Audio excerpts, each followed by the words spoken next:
Good evening, everyone. My name is Sarah White, and I'm the Interim Executive Director of Outdoors Empowered Network.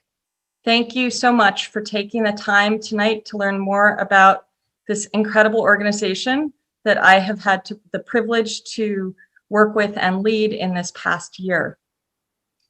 Outdoors Empowered Network is a membership organization, a national network of outdoor education groups that are dedicated to the mission of increasing access and inclusion in the outdoors. We do this by building and supporting gear libraries in communities across the country, along with outdoor skills training programs. I believe firmly that getting young people outdoors is an essential part of environmental justice work. According to the Center for American Progress, communities of color are 3 times more likely than white communities to live in nature-deprived places, and 70% of low-income communities across the country live in nature-deprived areas. That nature disparity has a number of consequences, including increased health disparities due to pollution and decreased opportunities for recreation. But just taking kids out camping once or twice doesn't create enough change to make the outdoors accessible. Long-term access to good gear is important, as camping is always more enjoyable, warm and dry, rather than wet and cold. Good gear can be prohibitively expensive for most families or programs, especially if they are not yet completely sold on the idea of camping. Our member gear libraries fill this gap. Community support and engagement with the outdoors is also essential. If your friends, your parents, your aunties, and your uncles are all camping, the likelihood of camping yourself is so much higher.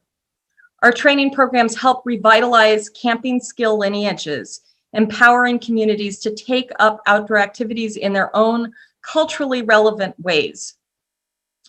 But these programs are not enough in a world that is still entrenched with systemic racism. When a board member for the New York Audubon Society can have the police called on him while birding simply because he is Black, as happened to Christian Cooper the same day that George Floyd was murdered, we have to take a step back and really acknowledge the impact that the fear of policing, racial violence, gender violence, and Indigenous erasure have, despite our best efforts to provide equitable access to the outdoors. Through the community space provided by OEN, our members have worked with and engaged these issues through many discussions about programming, through increasing representation across our organization, and by bringing in practices like the land acknowledgement to all of our meetings. Land acknowledgement is an important first step in this work because it explicitly counteracts a culture of erasure. In the red paper, How to Become an Ally to Indigenous People, the 7th Generation Fund says, learn history. This is the first thing Indigenous peoples ask non-natives to do. Start with whose ancestral land you live on now. Where are the people today and what are their stories? What treaties are signed and how were they violated? Tara Trudell, an artist and advocate with lineage from the Santee Sioux, Rara Murray, Mexico, and Spain, and a dear member of my family, was planning to open this evening with the following land acknowledgement, but is unable to attend due to a family health crisis. She asked us to reflect on the lands on which we live, as well as acknowledge the peoples and tribes of lands of each of our members, which I will go ahead now and do. Take a moment to reflect on the land on which you live and whose ancestral lands on which you live right now. Outdoors Empowered Network is based in the unceded ancestral homeland of the Ramaytush Ohlone peoples, who are the original inhabitants of the so-called San Francisco Peninsula. We acknowledge the traditional peoples of the lands on which OEN members work and recreate. Bay Area wilderness training is on the unceded lands of the Chochenyo Ohlone, the Ramaytush Ohlone, and the Coast Miwok peoples, who are the original inhabitants of the Bay Area region. Fresno, Building Healthy Communities, is on the traditional land of the Yokut people, who are the original inhabitants of the Central Valley region surrounding Fresno. Washington Trails Association is on the traditional land of the first people of Seattle, the Duwamish people, past and present. We honor with gratitude the land itself and the Duwamish tribe. The Mountaineers are on the traditional and ancestral land of the Coast Salish, Stilaguamish, Duwamish, and Suquamish peoples. Indigenous Cultural Concepts is a Dene organization that works in the current and ancestral lands of the Dene or Navajo people. They continue to work to revitalize traditional land practices in their community. Families in Nature is on the traditional and ancestral lands of the Coamos, Tonkawa, Comanche, and Sana in what is today known as Austin, Texas. Get Outdoors Leadville is on the traditional and ancestral lands of the Ute tribe. The Forest Preserves of Cook County sits on the ancestral homelands of the Council of Three Fires, the Ojibwe, Ottawa, and Potawatomi tribes, and was a place of trade with many other tribes, including the Ho-Chunk, Miami, Menominee, Sauk, and Meskwaki. Detroit Outdoors is on the traditional lands of the Anishinaabe. Thrive Outside's Grand Rapids is calling in from the traditional lands of the Anishinaabe, with particular acknowledgement for the Ottawa, Chippewa, and Potawatomi tribes. Appalachian Mountain Club is based on the ancestral and traditional lands of the Wampanoag, Nipmuc, and Massachusetts people. And the Mid-Coast Conservancy is on the traditional territory of the Wabakanaki Confederacy, including the Penobscot, Passamaquoddy, Molluskeet, and Micmac peoples. We acknowledge all of these lands and all of these peoples. Thank you again for coming tonight. And now I am happy to introduce Elizabeth Niles, who is speaking on behalf of the board. On behalf of the Board of Directors of OEN, welcome to the 2020 Summit. My name is Elizabeth Niles, and I am one of the newer board members. While this summit, like everything else in our lives, will look a little different this year, we have a great program in store. And the best part is that, like OEN itself, this summit will be driven almost entirely by our amazing member organizations. I think I speak for everyone when I say I am excited to spend this evening hearing about all of the efforts and contributions that OEN's members, both old and new, have made to increasing access to the outdoors for all kids. This year has further highlighted just how inequitable access to resources is depending on your race, gender, or socioeconomic standing, whether that is access to healthcare, education, or other vital services. Unfortunately, as we know too well, these structural inequities also negatively impact access to nature and the outdoors, creating significant barriers for many communities. At the same time, COVID has made it clear that access to nature is critical for well-being. The work of OEN and our members is vital as we all strive to break down the societal barriers that exist. With that in mind, this year, OEN has focused on making sure we are always staying true to our core mission of increasing access and diversity in the outdoors. A big part of this has been making sure we are walking the walk by turning a critical eye inward and reorienting ourselves to our mission. To that end, we as an organization, with our interim executive director, Sarah White at the helm, have been focusing on diversity, equity, and inclusion goals. Over the past year, we have worked within the following framework. Increasing diversity. We have increased representation both on our board and in the organization by welcoming new members that are led by people of color. Actionable language.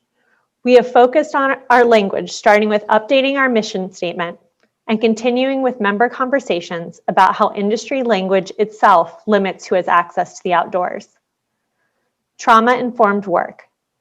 We acknowledge that the outdoors can carry current and generational trauma for many people, and we are engaging in practices that raise awareness, like land acknowledgement and working with training models that make the outdoors safer for everyone.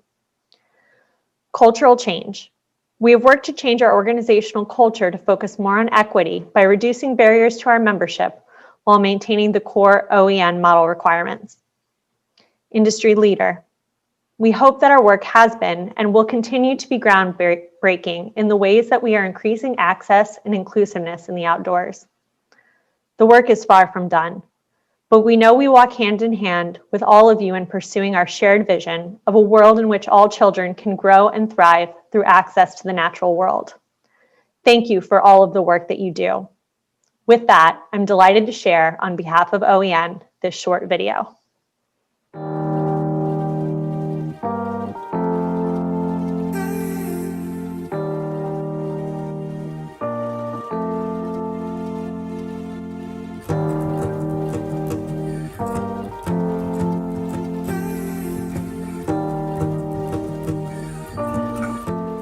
Outdoors Empowered Network is a national membership organization that is committed to increasing access and equity for the outdoors. And so the core model that we use, that all of our members use around the country, is to build gear libraries where folks can borrow gear for either free or reduced cost, and then also training programs so that people can learn how to go out and take their families out, take their students out into the outdoors, whether camping or hiking, so that they can do that safely and with the skills that you need to know your way around that process. My name is Jackie Rodilla. I work for Get Outdoors Leadville, and my job in that organization is to manage everything gear library and family engagement and programming. At Outdoors Empowered Network, we have gear libraries across the country, from the San Francisco Bay Area to Seattle to Austin, Texas to Boston.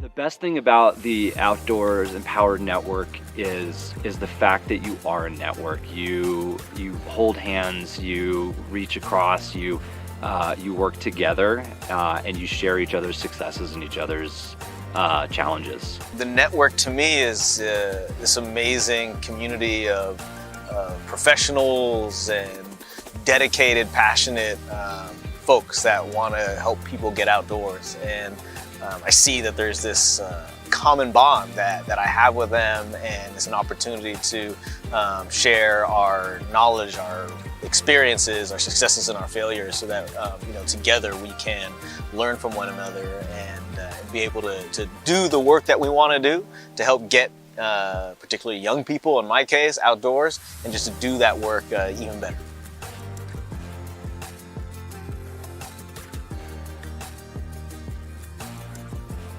Part of increasing access to the outdoors is being very upfront and acknowledging the challenges, the historical challenges around diversity, equity, and inclusion. And at Outdoors Empowered Network, every day we're looking at different ways to increase access and to make sure the way that we're approaching the outdoors is from a very culturally inclusive way. A lot of people don't grow up camping. They don't know how to take their kids out camping or their classes out camping. And Outdoors Empowered Network works with communities to empower the whole community to shift its culture around getting kids outdoors. And finally, every contribution really impacts our ability to continue to go out there and to do this national work and to seed and support gear libraries on the national stage.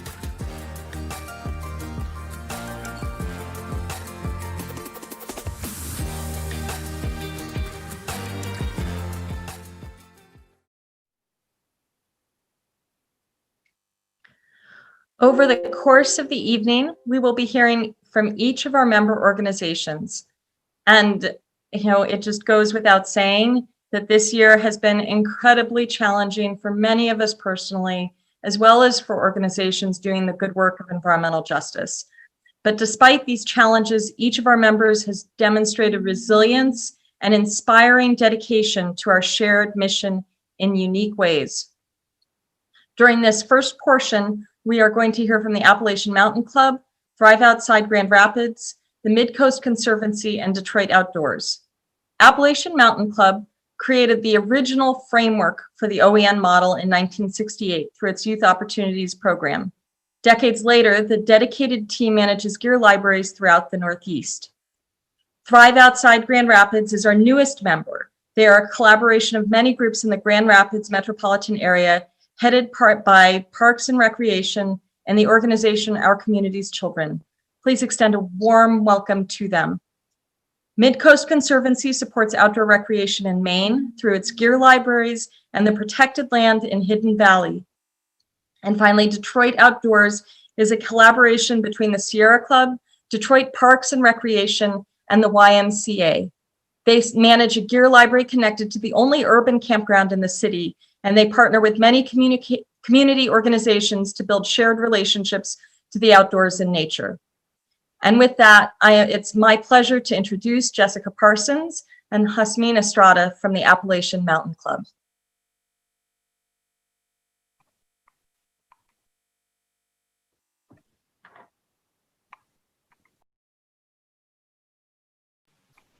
All right, had to unmute there. Hello, my name's Jessica. I'm the director of the Youth Opportunities Program at the Appalachian Mountain Club. Our program is soon to be called Educators Outdoors under our new Center for Outdoor Learning and Leadership, set to launch in January. And I also join Elizabeth as a proud board member of the Outdoors Empowered Network. And I want to thank our amazing advisory board for organizing this summit, our guests who are joining us, and of course, Sarah for her unfailing leadership throughout this unprecedented time in our country. Jasmine and I are so happy to present the work of our program, which is 53 years young this year. Our work training and supporting educators is headquartered in Boston and New York City, and we offer 10 gear libraries across our region. With a focus of our mission on equitable access to the outdoors, we partner with organizations and schools in communities that face historic and current barriers to outdoor recreation opportunities. And now I want to introduce my esteemed colleague, Jasmine, who will tell you a little bit more about our work that happened in 2020. Hello, I'm Jasmine. So this year when COVID hit, we sent out a survey to our members to see how we could best be a resource to them. We built online workshops, and in the beginning, they were mainly focused on how to use online platforms to deliver outdoor content. And because supporting and retaining our partners and its community is always a priority, this is what we did first. So we did instructor training online. We built the Wilderness Society curriculum, which we use into our online workshops. And then when George Floyd was murdered and Christian Cooper had the police called on him, we focused our online workshops on healing and on amplifying voices of Black and Indigenous people of color. The work that we do can feel small in these big times, and we tried to be the voice that reminded our members of the beauty of our work, the healing that it can bring, and the community that we've built. What you're going to see now is just a little window into what our work looks like and some of the youth that our members get to bring outdoors. I didn't know snow could be this fun. So now, absolutely loving this. I never would have thought I would be skiing. It's incredible to think what's out there. Never seen any mountain ridges, anything. It was beautiful. It actually just made me think, wow, I can't believe I have a chance to actually enjoy this. I really appreciate YOP for this. This trip really changed me in a good way. This weekend has been a leap of faith. This work is a leap of faith because YOP was founded during the Civil Rights era, and in Boston there was a lot of activity and there was a lot going on, as was in a lot of urban places. These folks at the NC went to these different civil rights leaders in the community and said, we'd really like to take your youth outdoors to the mountains. And the leaders of the community were like, that's wonderful, we really appreciate that resource. But instead of taking our youth out, why don't you train us and make us feel comfortable, and we'll take our young people out. That's our community. And so instead of pushing against that or just dropping the ball on it, the AMC said, okay, sure. And that's where YOP was created. YOP gives gear, and YOP teaches skills, and YOP makes sure that you have the resources you need to take young people outdoors and be physically safe. But YOP also, and I think this is the most important thing it does, is it makes sure that you feel comfortable navigating and facilitating the emotions that happen out there, specifically vulnerability. Honestly, there aren't people that look like us here. Like we're really different from everyone else here. I have gotten to a point where I feel very comfortable in the outdoors and in these spaces because I wear the right clothes, because I know how to backpack, I know how to hike, I know these things, so I feel really comfortable. But the reality is that I always feel a little bit different. And so that's one of the things that I love about YOP. I want more people that look like me outdoors, enjoying it and laughing and like being in it differently, right? Because this is your space. Claim it.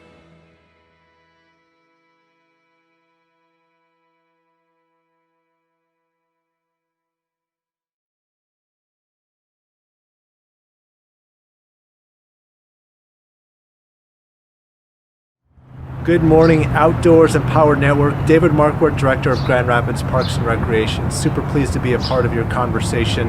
We are standing outside of our new gear library here in Roosevelt Park. This is a part of our Thrive Outside work and direct partnership with the Parks and Recreation Department.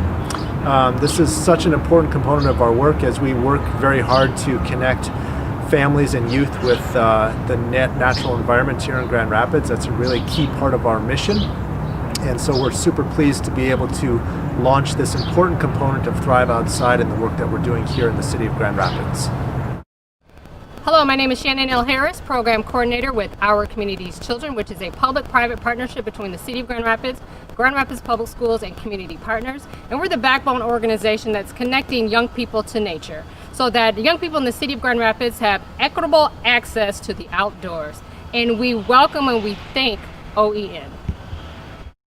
As the leader of the Grand Rapids Parks and Recreation Department, we heard that kids and families are looking for opportunities to be a part of nature, to be a part of new experiences that are getting them outdoors. We're really focusing on young people and getting them outside, but also having them be a part of the process. You know, we see them as partners in this, and we can't do it without them. This connection between children and nature is just as important as all the other issues that we have. We want the young people to come in and say, hey, this works for us or this doesn't work for us, because we want them to have ownership of whatever that end product will be.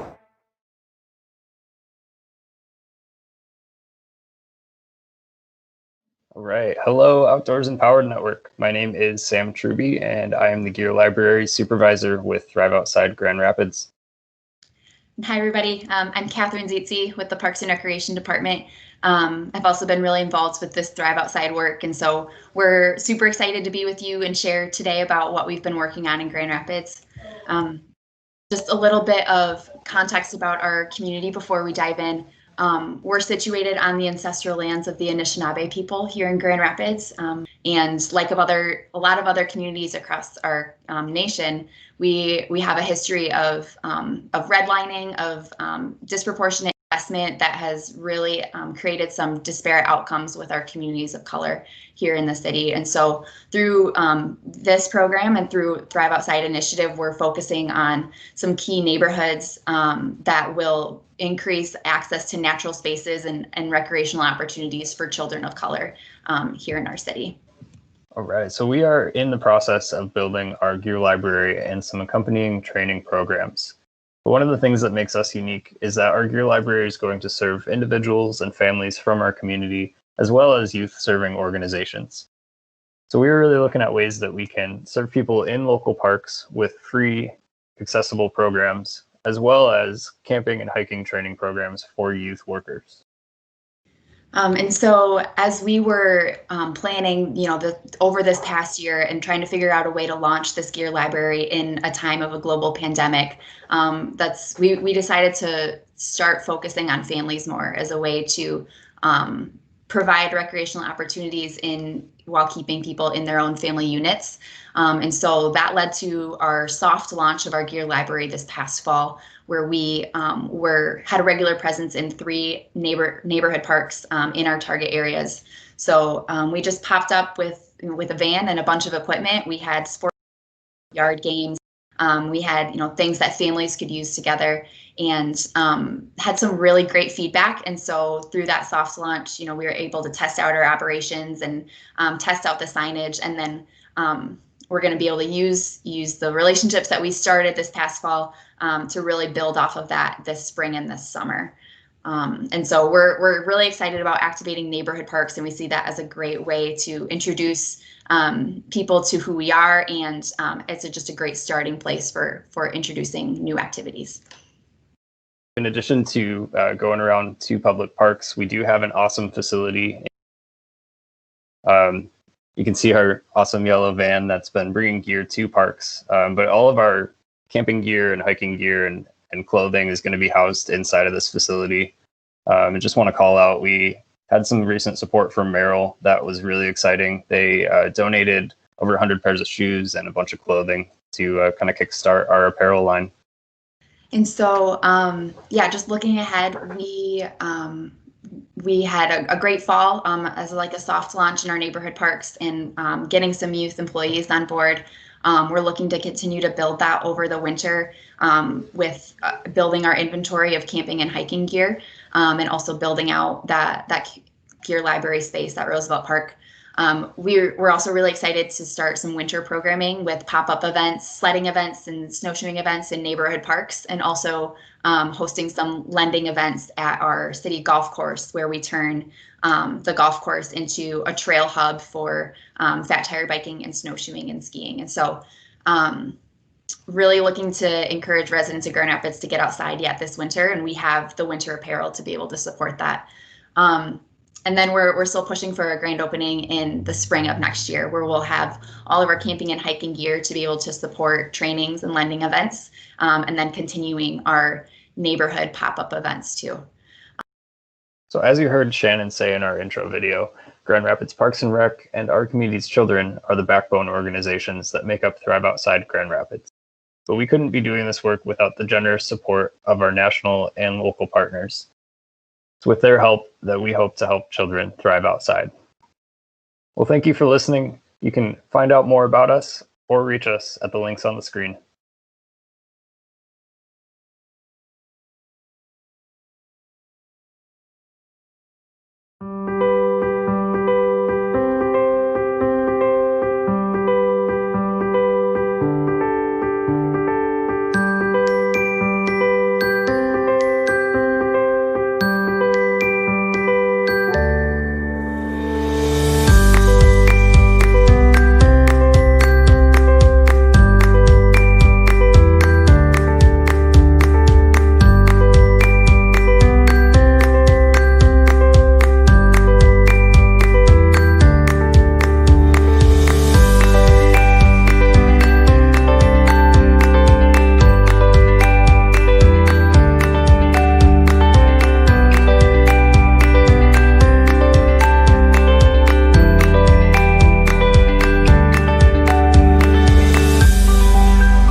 Who would have guessed during those inspiring 2019 OEN Summit sessions and our late night trash ball marathon that 2020 would bring such challenge and trauma to our entire world? Detroit Outdoors started the new year with a full embrace of winter. Natalie planned a YMCA Bold and Gold trip to Michigan Ice Fest in the Upper Peninsula. Phil Henderson of Osprey Packs joined us for ice climbing, ice cave exploration, and dog sledding. We helped with a sugar bush in Rouge Park that started with an opening ceremony by one of our Ojibwe partners who traveled to Detroit to share his long family connections with the Maple Nation. We couldn't know at the time, but this exchange of culture will remain at the heart of our work this year. We have not been immune to the financial devastation of COVID-19. Detroit Parks and Recreation eliminated the staff positions of Mudu and Jakara, while reducing Jack's time to 4 hours per week. Natalie spent the first half of the year supporting emergency food assistance with the YMCA. We were eventually able to offer free introduction to archery sessions led by Mudu and Chris. Reflecting on this year, we admit we cannot do justice to the countless acts of courage and leadership manifested by people in the streets, in hospitals, and polling locations across the country. Throughout this year, Detroit Outdoors facilitated a series of environmental and cultural conversations centering the legacies and perspectives from tribal communities and Black communities in the Great Lakes region and Detroit. We leave you with the reflection of a young Detroiter, Gabriel Presley, inspired by some of these conversations. I dedicate this text to the Ojibwe teachings of responsibility and unity. I've learned a lot during my short time studying Ojibwe culture and origins, but not as much as I'd like. I feel a sense of true purpose in these stories of animals and humans coexisting through sustainable social obligation. We as humans leave the planet to uncertain circumstances, whether man-made or otherwise by nature. We still need to give back to the planet and animals that have bestowed their gifts to ensure our survival. I believe we as humans have plenty more to learn about animals and how they read the language of the earth and flow with its intricate patterns. The way I see it, as modern society comes to rely on technology, we regress in the ways of understanding the needs of the planet and its creatures. I still have a dream that I can help bring level-headed individuals closer to the earth as I go to learn its language and share it so we all come to understand it more. My goal is self-sustainability at all costs, unity and healing with the earth, peace for all. Learning about these stories made me see my goals in a different, more spiritual light. It felt good. I hope it feels the same for everyone.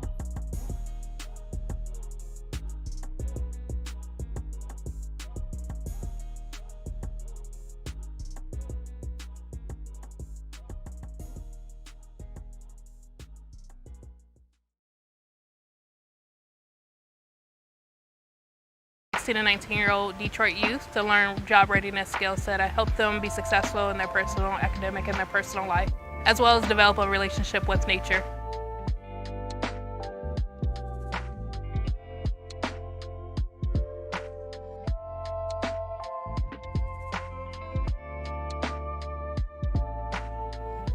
In this program, I hope that the interns are able to understand that there's a place for them in nature, and nature is accessible and also welcoming. There's so many health benefits just to being out in nature, and having that time for our interns is so critical, especially at this age as well. This program is not just a job or internship, it's about getting out and moving a lot. It's about going on different field trips that are still connected with nature, but you feel like you're not at work anymore, but you're still learning at the same time. This campground is right in our backyard, 15 minutes away. Like, that's an experience that I didn't know that I would have. For the young people that are watching this video, I want them to know that nature is a place for them. No matter who you are, no matter where you come from, no matter who you want to be, nature will help you get there. I'm challenging you to be a leader in your community. I'm challenging you to advocate for nature, advocate for the environment, advocate for the world.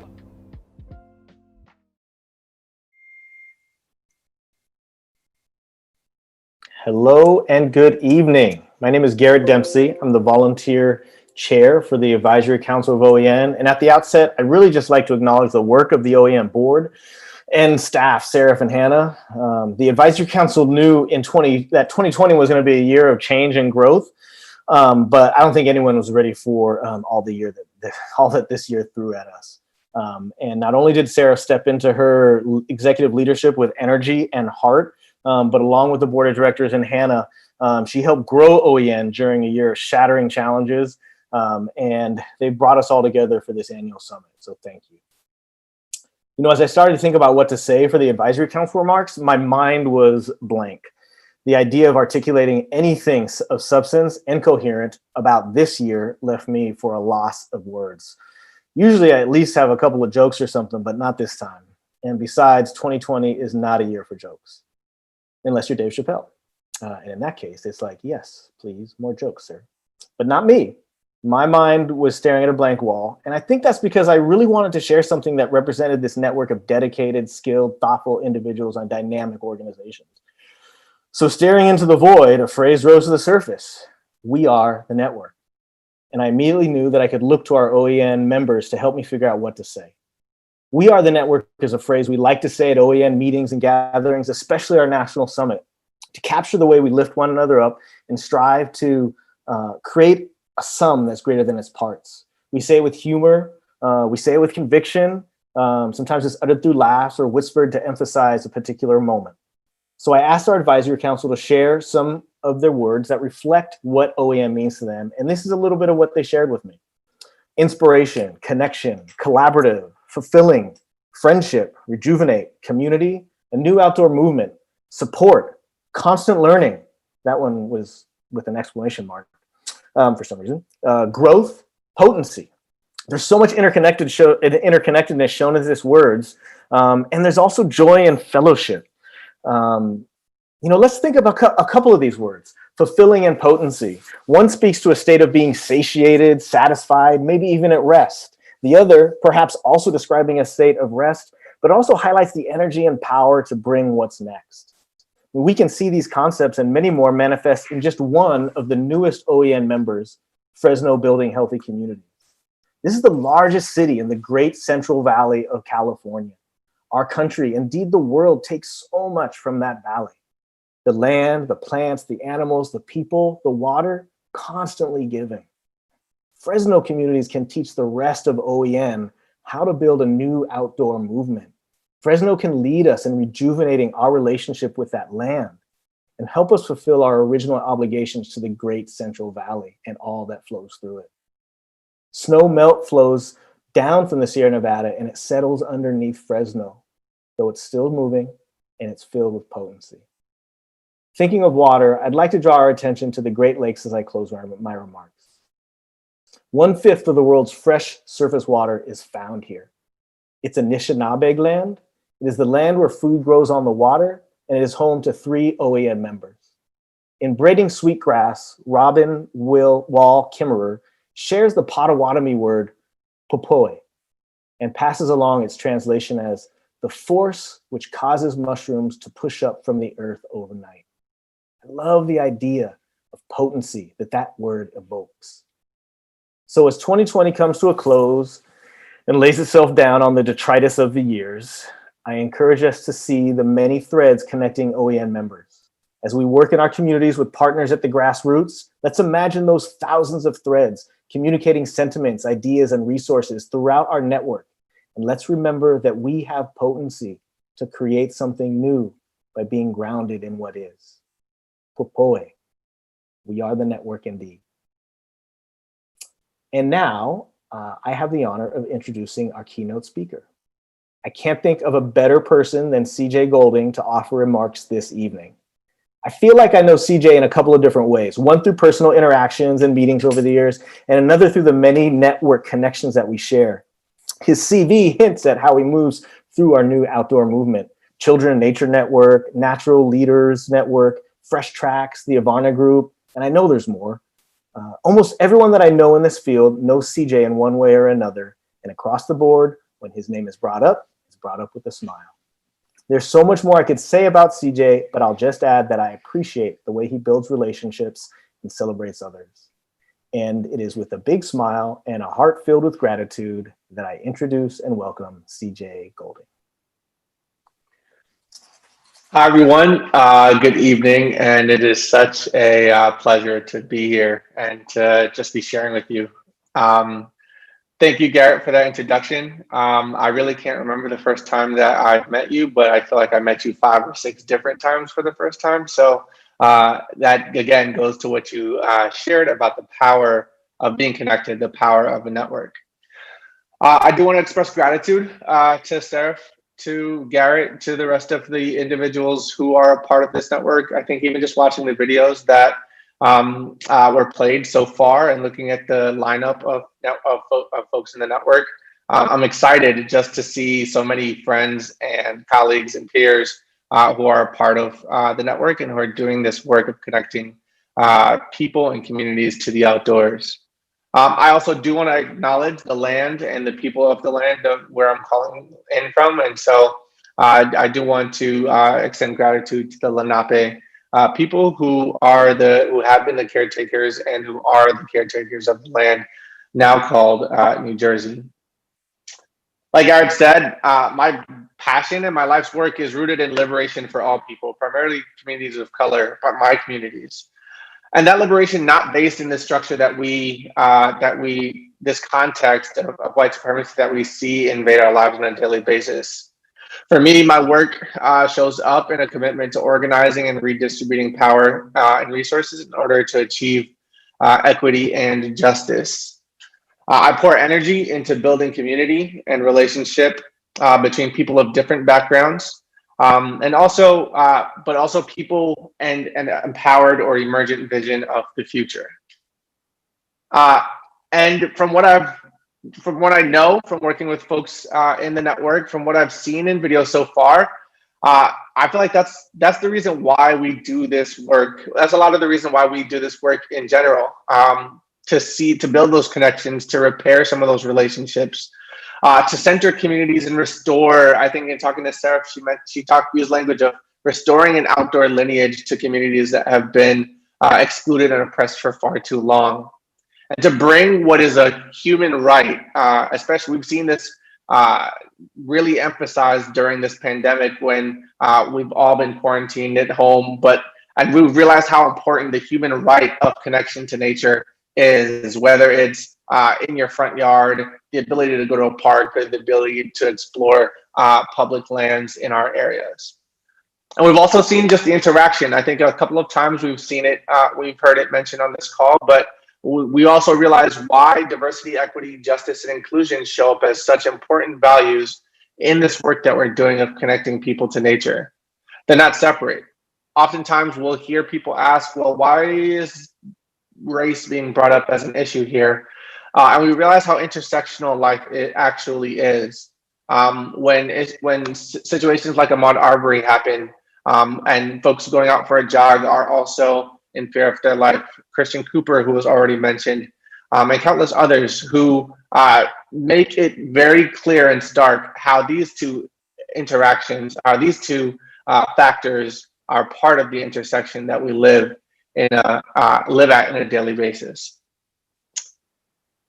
And so with the mission of Outdoor Empowers Network and the different groups centered around connecting or reconnecting children and communities to nature, my mind goes to the question of like, what is the bigger why? Why are we connecting people to nature? And part of the reason is it's to benefit them, to give them that access. The question is, okay, well, why haven't they had that access? And you can keep following that path down the line. When I was a kid, when I was in my younger days, I was definitely that kid who pestered adults with that question of why. I needed to know why for every single action I was going to take. And if you didn't have a reason, I would continue that pressure in a slightly annoying way until I got an answer that was satisfying to me, or was able to get to the root cause of what we were discussing or doing. And my mom and my late grandmother did not escape this pressure at all. Neither did my instructors in my first job in the outdoor industry as a crew leader for the Student Conservation Association, leading trips or leading conservation crews in Seattle or leading trips in the North Cascades. One of the things I did learn in being able to ask why, okay, so like, why are we pulling these plants out? Why are we doing some of this work? Are two of the key concepts that I want to leave us with tonight. Two of the three key concepts I want to leave us with tonight. One of them is that growth happens in the soil, and so we want to pay attention to that. And two is that change takes place at the roots. In planting and learning from my mother and grandmother, I learned that it wasn't just good enough to get a plant, put it in the ground, cover its root with dirt a little bit, and then it would be okay. My mom and my grandmother would often go and get special potting soil, or they'd get fertilized soil, and they'd make sure that the surrounding environment around this plant was set up in a way where it would be able to grow, because that made a stark difference. Soil without the proper nutrients prevents growth just as much as systems can provide that context for our lives and for our connection to the outdoors. So we'll hold that right now. Growth happens in the soil. In the conservation and invasive removal we did with Seattle City Parks, our efforts to eradicate plants who were suppressing the local ecosystem was often only as effective as our ability to remove not just the head of the plant, but also about getting to the root and removing it from the root as well. And so sometimes that happens and that's what happens in our work in connecting people to the outdoors as well. We want to remove the barriers that people face in connecting to the outdoors. And sometimes our efforts at giving gear, our efforts at providing opportunities are part of this solution, but not the whole picture. And so we ask the question again, like, why? What more is there that we can do? And that brings us to the third point, which is the tool that I want to share with you all to carry forward.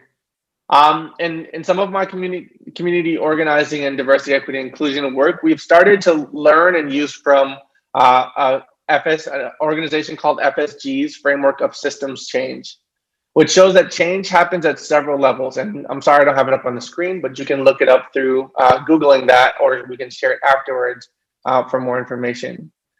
It shows that change happens at several levels.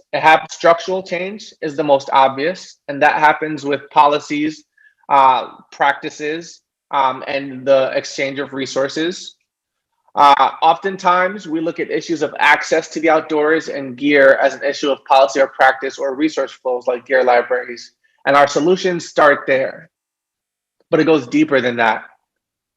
The second level is not as explicit, it's not as obvious, and it shows up on a semi-explicit level, and it has to do with relationships and power dynamics.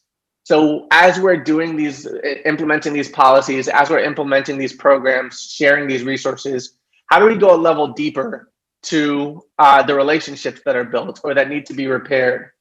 We talk about land acknowledgements, and land acknowledgements are fantastic, but again, they're part of a system. They're a policy that needs to be connected to the repair of relationship with our Indigenous family members, with the land and things of that nature, with an addressing of what the power dynamics are that uphold some of the policies and practices that we see today.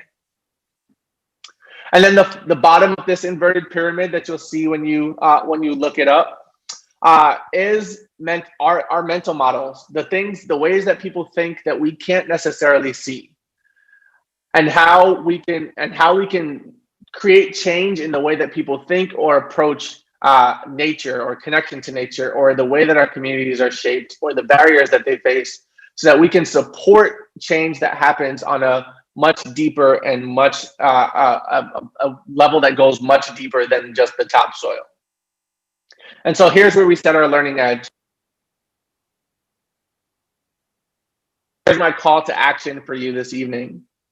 Society 2020, like Garrett mentioned, has been insane on several different fronts. Whether we're talking political, whether we're talking society, whether we're talking, the public health or any of these factors, it's exposed a lot of the cracks that exist in our society soil. And so when we go back to growth happening in the soil, we see places where we may be able to, we might need to go deeper and not just talk about the ability or the availability of gear, but look to where that gear is coming from. Look to how that cost presents a challenge. During the pandemic, conversations around how close is the nearest park. Organizations like the Trust for Public Land and their 10-minute walk program investigate how close the nearest park is. And that's a mental model of like how cities are built. So we're investigating some of those things to figure out how we address those cracks in society's soil. So I encourage you, continue to support your local OEN members, continue to support your fellow members as they enact change in access through culturally relevant and inclusive programming and through sharing gear. This is the soil that your connection is planted in. This is often the introduction that people have to the outdoors. And my call to action is that as you do so, continue to investigate what needs to change at the roots. Investigate the mental models, the relationships, and the power dynamics that have supported and set up the outdoor field and the inequities in how it is currently established.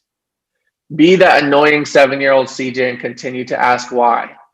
Ask why, ask who is in charge, ask who is excluded. Keep asking questions until they become a part of the culture and the practice. This is how we take individual and collective responsibility. This is how we leave our best trace. This is how we restore and repair relationship with both the land and each other.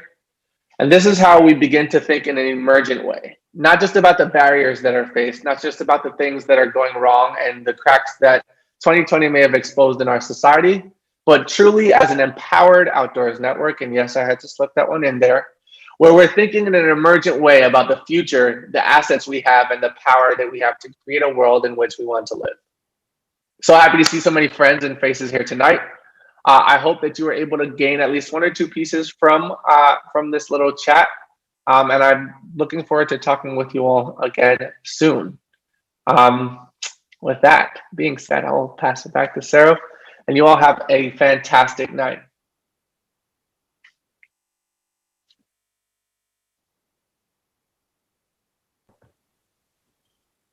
Thank you so much, CJ, for that inspiring and uplifting presentation. And just to I think that asking why and continuing to look at the roots is something I know that every day I wake up to those questions, and every day I bring them to the advisory council and the members and to the Outdoors Empowered Network. I think that you just really described the framework that we need to lay out as we move into 2021. Thank you. As we move into the next set of members, I'm going to be introducing the Forest Preserves of Cook County and Get Outdoors Leadville. The Forest Preserves of Cook County surrounds Chicago and is the largest forest preserve district in the United States. They maintain a site-based gear library on their campgrounds and training programs for local community groups. Get Outdoors Leadville supports the rural communities in Leadville and Lake County in Colorado, high up in the Rocky Mountains. In their work, they partner with organizations as well as with individual families to help create a more active, nature-connected community. And so with that, I'd like to welcome Catherine Grundon from the Forest Preserves. Welcome, Catherine. Hey everyone, I'm Katie with the Forest Preserves of Cook County. It's great to be here tonight. The Forest Preserves of Cook County is a public land management agency that protects over 70,000 acres of public land through the greater Chicago area. Our Camping Leadership Immersion course and Camping Gear Library have been operating since 2015, and we've been able to train 169 leaders and provide gear to over 1,700 youth, specifically those that face a number of barriers to the outdoors. With COVID, we unfortunately had to close the doors to our gear library, cancel trainings, and halt the expansion of our gear library at a second location, but we have been adapting each and every day to better meet the needs of our community. As a department, we've provided public programs to over 34,000 individuals, including families and schools, in 2020 alone. All of these programs have been adapted to virtual or social distance formats. We've created a number of popular video and program series such as Ask a Bird Nerd and monthly guided hikes. We've given away over 500 nature kits to youth throughout the county to inspire them to get outside.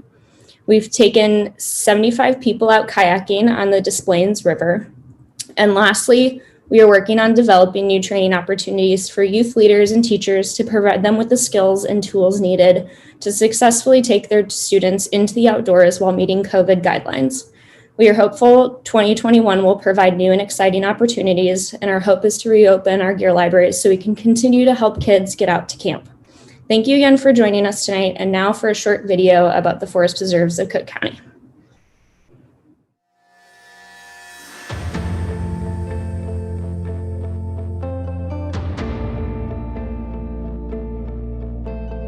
People in the city don't really know about the forest preserves. They're kind of a wonderful green emerald ring around the city. The forest preserves are owned by the taxpayers, and it's about 69,000 acres, 11% of our land. It's a wonderful, wonderful asset. You're out here, you can hear the wind in the trees, you can hear the birds. So it's very, very peaceful.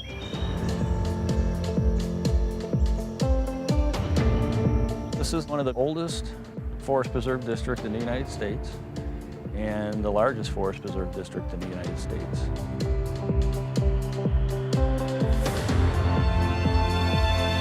Drive in and set up a picnic, unload your bike, go for a swim at one of our aquatic centers, or bring out your fishing pole. All of these things are accessible to everybody for free 365 days a year.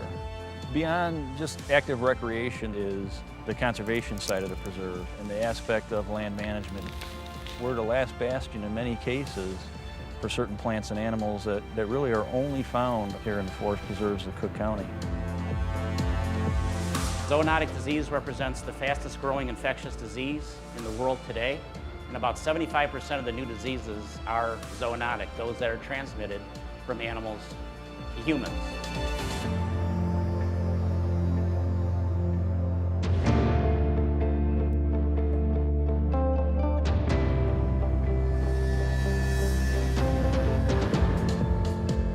I see myself working with the forest preserves. It's just so great to see children excited about being outdoors, and so that they can learn from a young age, because the future of our earth is with the children.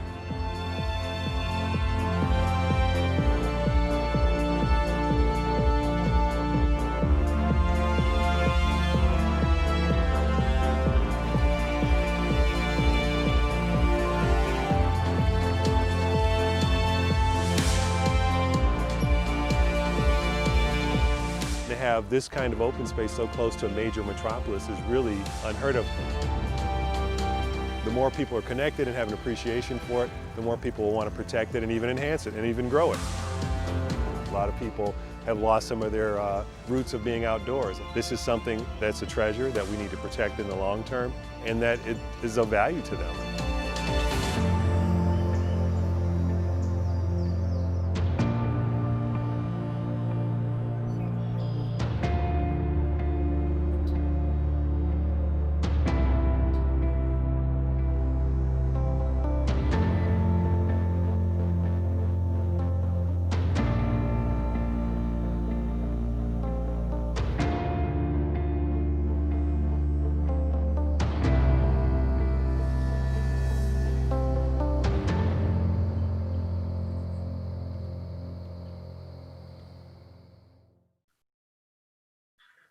Hello, everyone. My name is Jackie Radia. I use she, hers, hers pronouns, and I work for Get Outdoors Leadville as the Hub Programs Coordinator. I'd like to begin by acknowledging the original peoples of this land. I'd like to acknowledge the ancestral lands of the Ute and the many other nations and tribes that traveled and lived on this land. I am calling in from stolen land. At Get Outdoors Leadville, our mission is to connect all youth and families in Lake County to the outdoors to inspire dreams, build leadership, foster stewardship, and strengthen community. And we value community. We are an initiative of, by, and for community. We listen to, learn from, and collaborate with our diverse community. We also value equity. We cultivate equitable opportunities to connect with and experience the natural world. We identify and reduce barriers that can make outdoor experiences difficult to access. We value magic. We foster and celebrate the hard to define moments of awe, wonder, joy, inspiration, and peace that can come from time and natural spaces. We encourage each individual to explore and create their own version of magic, be it big or small. We also value health and wellness. We support the health and well being of individuals, the community, and the environment. We provide skills and equipment that promote enjoyment of and relationships to our natural environment through human powered experiences. We value connection. We embrace the outdoors as an ideal space to build connections to self, to others, to local places, and to the greater natural world.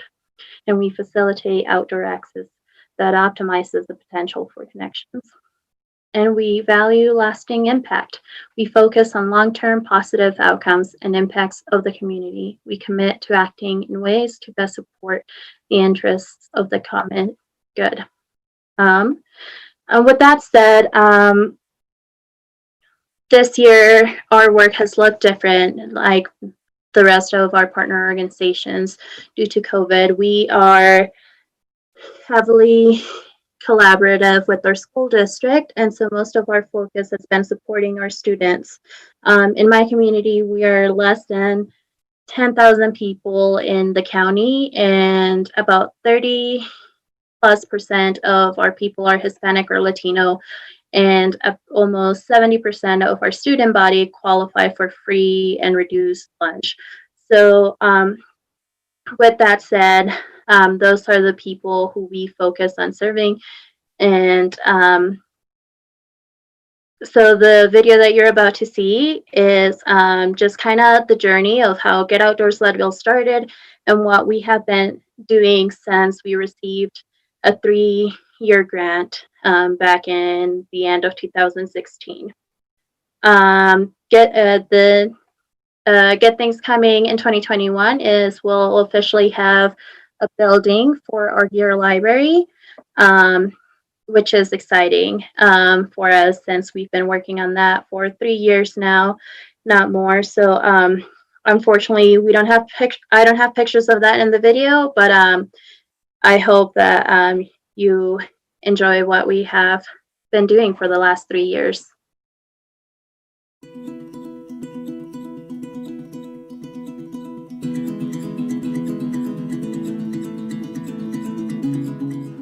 Lake County is one of 6 pilot communities to participate in the GoCo Inspire initiative, which is manifested locally as Get Outdoors Leadville. What we're looking for is to create a space where everyone feels welcome. And we've learned through this process and through the Promotora project that many of our public spaces didn't feel welcome to many members of our community.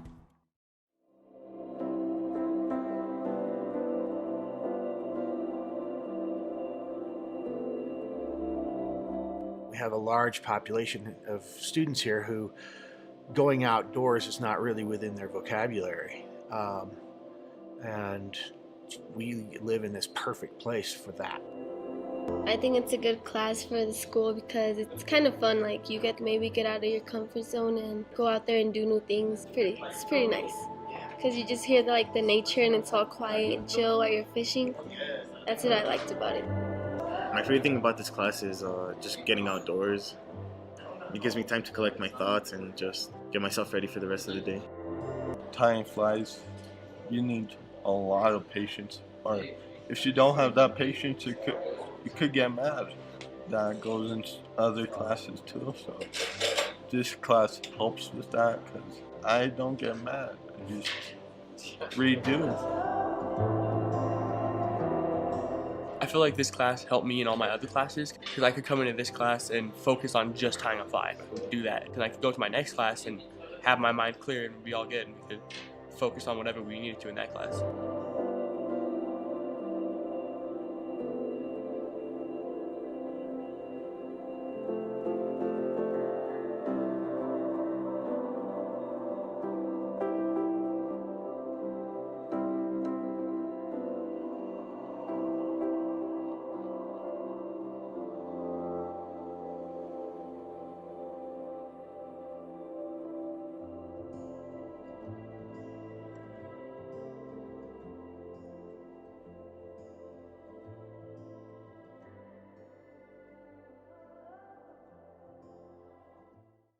I really do feel like I'm more open. I could talk to bigger groups, and I just feel like, I don't know, I just feel like I have better communication skills and leadership skills.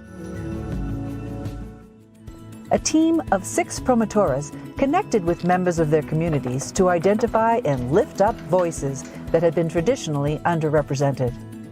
The promotoras gathered input from community members about what would help them get outside and connect more with the outdoors. There's sort of 3 sets of projects that I would say grew directly out of the promotora's presence in our coalition. I think that the first one that's most powerful and compelling, I think really exciting and innovative, is the construction of nature play yards and the bilingual signage project. I think that really came out of this idea of trying to cultivate a sense of welcome in our outdoor spaces. The last project I think is most exciting to the promotoras is the outdoor access improvement projects that really relate to better connectivity and safety in accessing awesome outdoor resources that we have in our community. Mi orgullo es como latina, que mi comunidad también latina y toda mi comunidad hispana estamos siendo escuchados y que lo que estamos pidiendo se está logrando. We have seen an opportunity, seen a way to hear some new voices, to allow those voices to lead the way. Se sienten ahora que no están abandonados.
Good evening, everyone. Thank you for joining us today at the Outdoors Empowered Network Summit.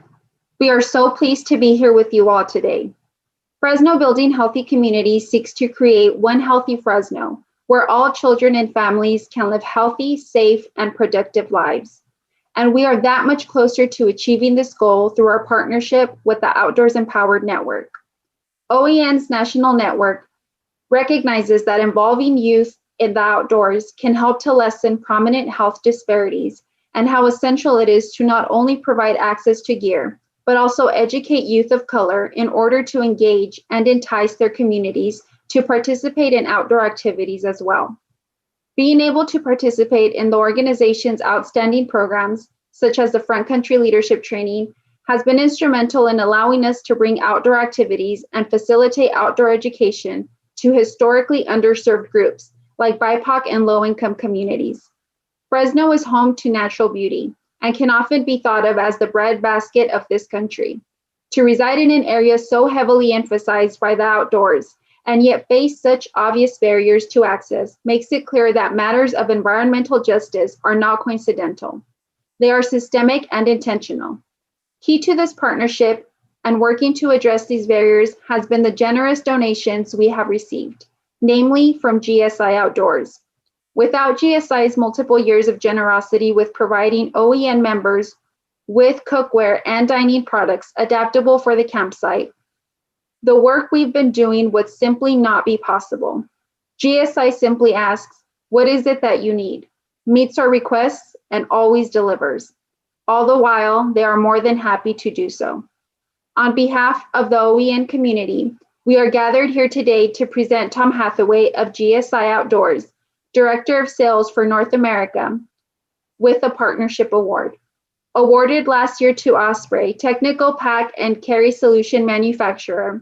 The partnership award is given to partners who have maintained long-term institutional commitment to OEN and demonstrable generosity. On behalf of Fresno Building Healthy Communities and all of the institutions within the Outdoors Empowered Network, we thank you for your dedication and present you with this award today.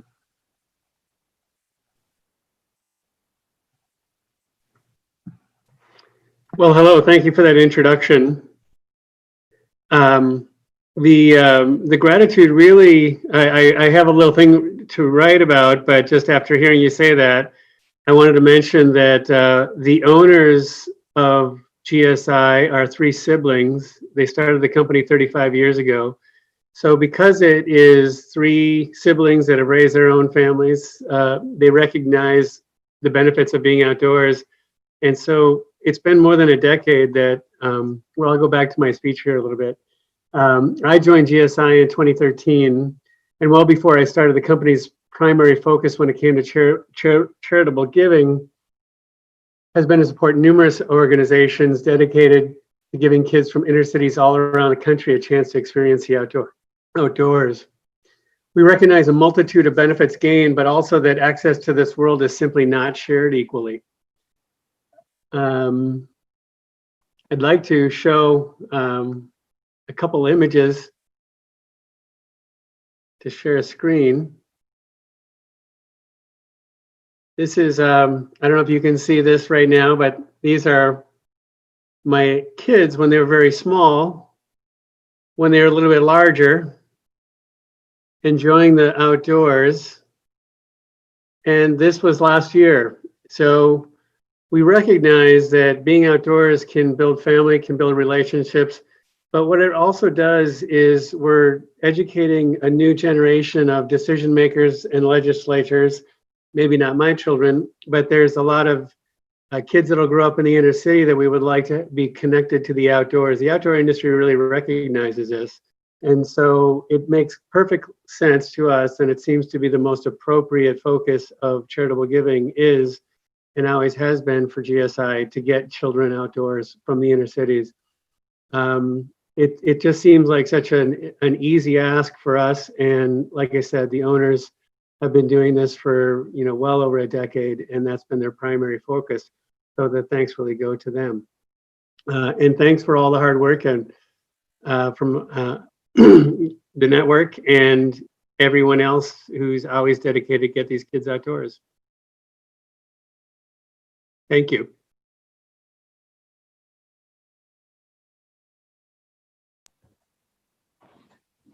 Thank you, GSI. Thank you, Tom. Thank you, Selene, for that beautiful introduction.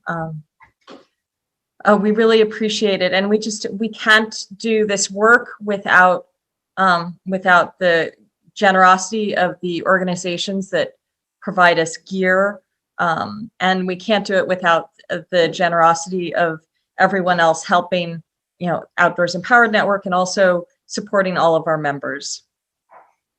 In this next section, we're going to be hearing from Families in Nature and Washington Trails Association.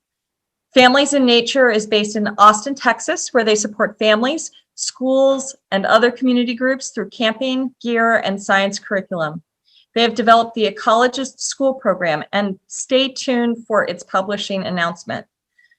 And then Washington Trails Association is partnered with Kyle McDonald early in OEN's history to build the Gear Library in the Seattle region, an organization for hikers in Washington State. The WTA is able to engage new hikers through their Gear Library and training programs, and they are currently expanding into Tacoma, Washington. And so with that, it's my pleasure to introduce Heather from Families in Nature.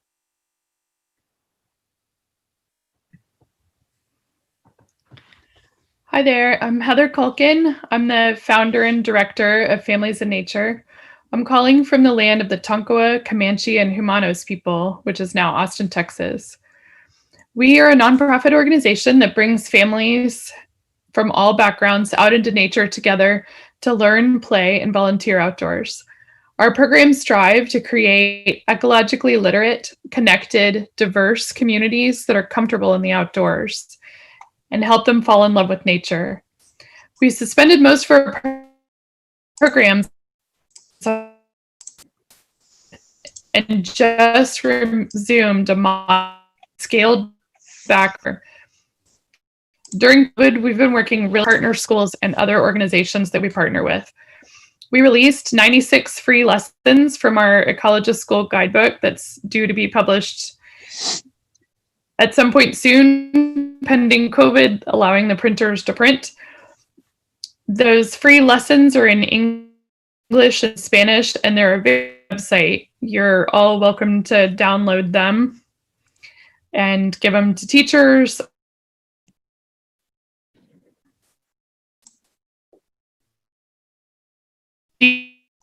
Encourage into near and earned just in your work. And those are also on our website. We're also training teachers and guides to take their classes and communities outside and to move whole classrooms outdoors. And our next guide and teacher training is in mid-January over Zoom, if any of you would like to join us. In October, we hosted our first camping trip in months to help some of the communities most affected by COVID spend time in nature after being isolated indoors for months.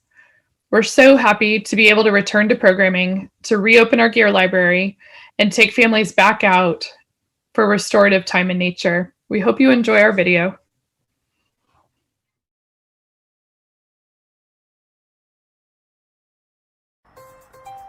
Families in Nature is a nonprofit organization that creates opportunities for all families to have meaningful experience in nature while building strong, resilient communities. Our mission is to connect children and their families to nature and to each other through time spent learning, playing, and volunteering outdoors. Our vision is to inspire families to fall in love with nature and foster the next generation of conservationists. We believe that everyone needs nature and nature needs everyone. Therefore, we work to bring diversity, equity, and inclusion into all parts of our programming. I'm really scared of nature, to be honest, but I love being, with other people and taking my kids. I mean, it's just, to me, it's been very nice. Para mí, yo aprendí esto, lo de la canoa. Fue una experiencia muy bonita para mí. Me ha gustado bastante. Creo que a lo mejor no estoy preparado para hacerlo yo solo, pero cuando estoy en el programa con ustedes me siento confiado en hacerlo. Using Family and Nature's own Ecologist School program as the educational platform, we offer a range of programming, including outdoor activities, camping, and hands-on environmental science for the whole family together. Everyone deserves to spend time in the outdoors and benefit from the connections made to and in nature.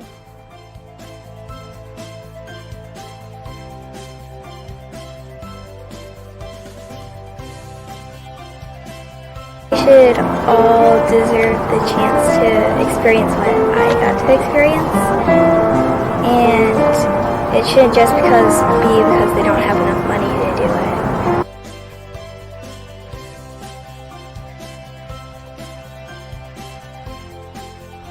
Families in Nature uses a volunteer guide-centric approach and offers a guide development and teacher training program. When trained guides lead families from their own communities, they engage with nature in unique and meaningful ways. We work with Outdoor Empowered Network and other partners to maintain a large gear library with tents, camp kitchens, lanterns, fishing and archery gear, and much more. This allows our participants to experience a variety of outdoor activities without the need to rent or purchase gear.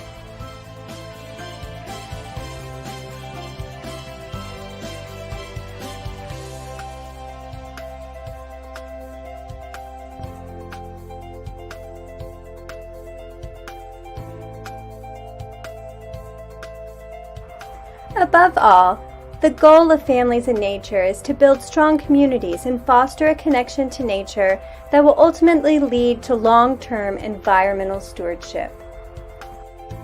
Whoa, look at that!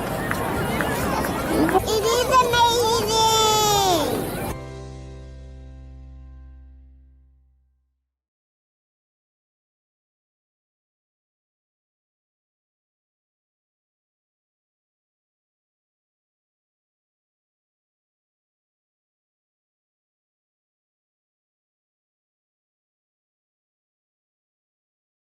Good evening. I'm Andrew Pringle here with the Outdoor Leadership Training Program at Washington Trails Association. I'm speaking to you tonight from our gear library near the International District in Seattle. Myself and Krista Dooley, who's now WTA's Director of Community Partnerships and Leadership Development, started the program in 2013, but it was in 2014 that we traveled together to Oakland for the first annual Outdoors Empowered Network Summit. It was held in the corner of Bott's Gear Library, and every year since then I've traveled to the growing gatherings, literally stretching from coast to coast, as was mentioned, and obviously the disparity between those multi-day convenings where we huddled together around campfires and went late into the night versus tonight's online gathering sums up the stark contrasts of 2020. But it also highlights the creativity and innovation that creates new opportunities, like the many folks on tonight's stream that might not otherwise have the opportunity to learn about the amazing work being done by member organizations all over the US. If we rewind to January and February of this year, we were quite busy. Winter snowshoe outings led by our community trip leaders were up significantly, even looking at year over year. But of course, with the Washington state lockdown that came mid-March, outings of all kinds ground to a halt. There's really no way to sugarcoat it. All of the reasons that make this program model profoundly impactful also make it incredibly vulnerable to this kind of health crisis. So even as county and state restrictions were lifted enough to allow some small group outdoor recreation, most of the educators and programs that we work with, often with limited resources, have been unable to surmount the logistical hurdles required to keep everybody on their trip safe, have the community health in mind, not to mention old challenges that are now exacerbated by the pandemic, like transportation. However, even now, we know that the outings led by our partners will be more important than ever once it's possible to reconnect youth and families with the benefits of time spent in nature. Think of how important it's going to be to make up this growing deficit in what we've all come to call nature deficit disorders. So WTA this year has reopened our gear lending library. We got new safety measures in place. We also have pivoted to offer equipment delivery and long-term gear options, basically just trying to be really flexible to meet the needs of the groups that we work with. For our workshops, we've adapted to an in-person workshop with a hybrid model to begin 2021, but we also developed a new online video series, which includes coronavirus protocols so that our community of trip leaders, local and afar, can keep their trip planning and facilitation skills sharp for all the safe and fun trips to come. Even with the pandemic, WTA still hit some really fun milestones that I'd like to share with you all. With the reopening of our gear library this fall, we surpassed our 500th outing supported by OLT resources since the program began. And on a side note, a growing percentage of those are multi-day wilderness adventures up to 7 days in length. And lastly, Jean Bartholomew, now WTA's OLT Administration Senior Coordinator, just finalized our lease with the Boys and Girls Club of South Puget Sound to expand our program with a second gear library in the heart of the city of Tacoma. WTA's investment in this new community resource and the excitement of our partners, both at the Boys and Girls Club and elsewhere, are a testament to the power and possibility the Outdoors Empowered Network program model presents, a community-centered approach that starts with the questions CJ prompted us to ask tonight. And it was totally the network, no question, that allowed us at WTA to be more resilient in the face of this adversity. Within a week, I was on group calls talking about how to best to pivot with tools folks were using, and that was all made possible by the relationships and trust we've built over the many years sharing together. So just want to throw a thank you to everyone watching tonight. I'd like to now throw it over to a video we created where I'll take you behind the scenes of the Gear Library and just give a little broader overview of our program model. Thanks.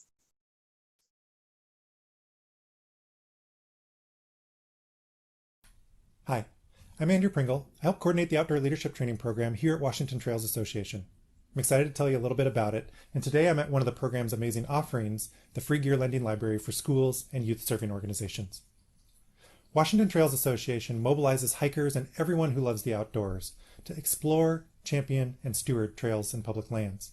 To help meet this goal, the Outdoor Leadership Training Program gets school-aged youth outdoors by empowering teachers and program coordinators with the skills and the resources they need to be able to lead safe and fun outdoor experiences for groups. This program is open to all schools and organizations, but our intention is to address some of the barriers that have led to inequitable access to outdoor recreation, so that youth and families across Washington's communities can reap the full rewards of time spent in nature. To that end, our primary audience is schools or organizations that serve schools where 40% or more of the student body is comprised of students of color, or 40% or more of the students qualify for free or reduced price lunch options. So how does the program work? Well, as mentioned, we take an innovative approach where rather than trying to lead field trips ourselves, we empower our community partners at institutions across the state to be able to lead their own independent outings. That, of course, starts with skills building.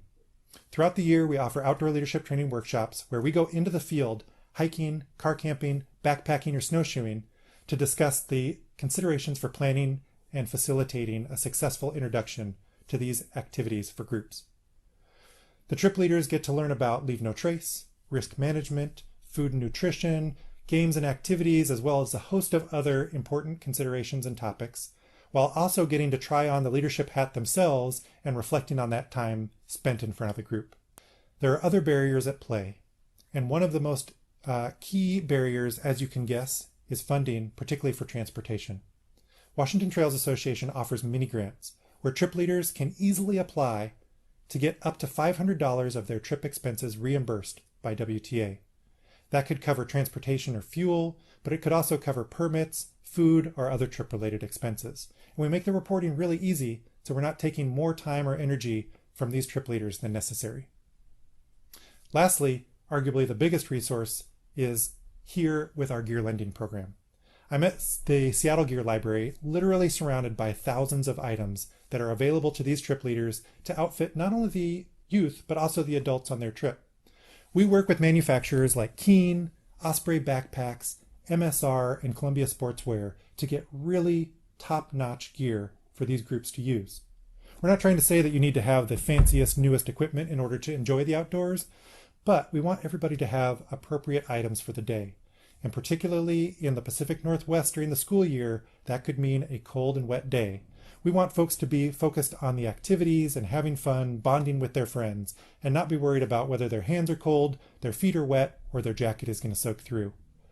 For that reason, we're excited to have quality gear that I would be excited to use on the weekends and that removes any stigma from those who are borrowing gear. And on busy weekends, we might have 10 to 12 different groups all using gear from the library. The multiplying effect of this program, where we've built an army of amazing trip leaders, is incredible. In 2019 alone, we worked with over 90 different schools and organizations that led over 150 trips, and on those trips there was more than 3,000 participants.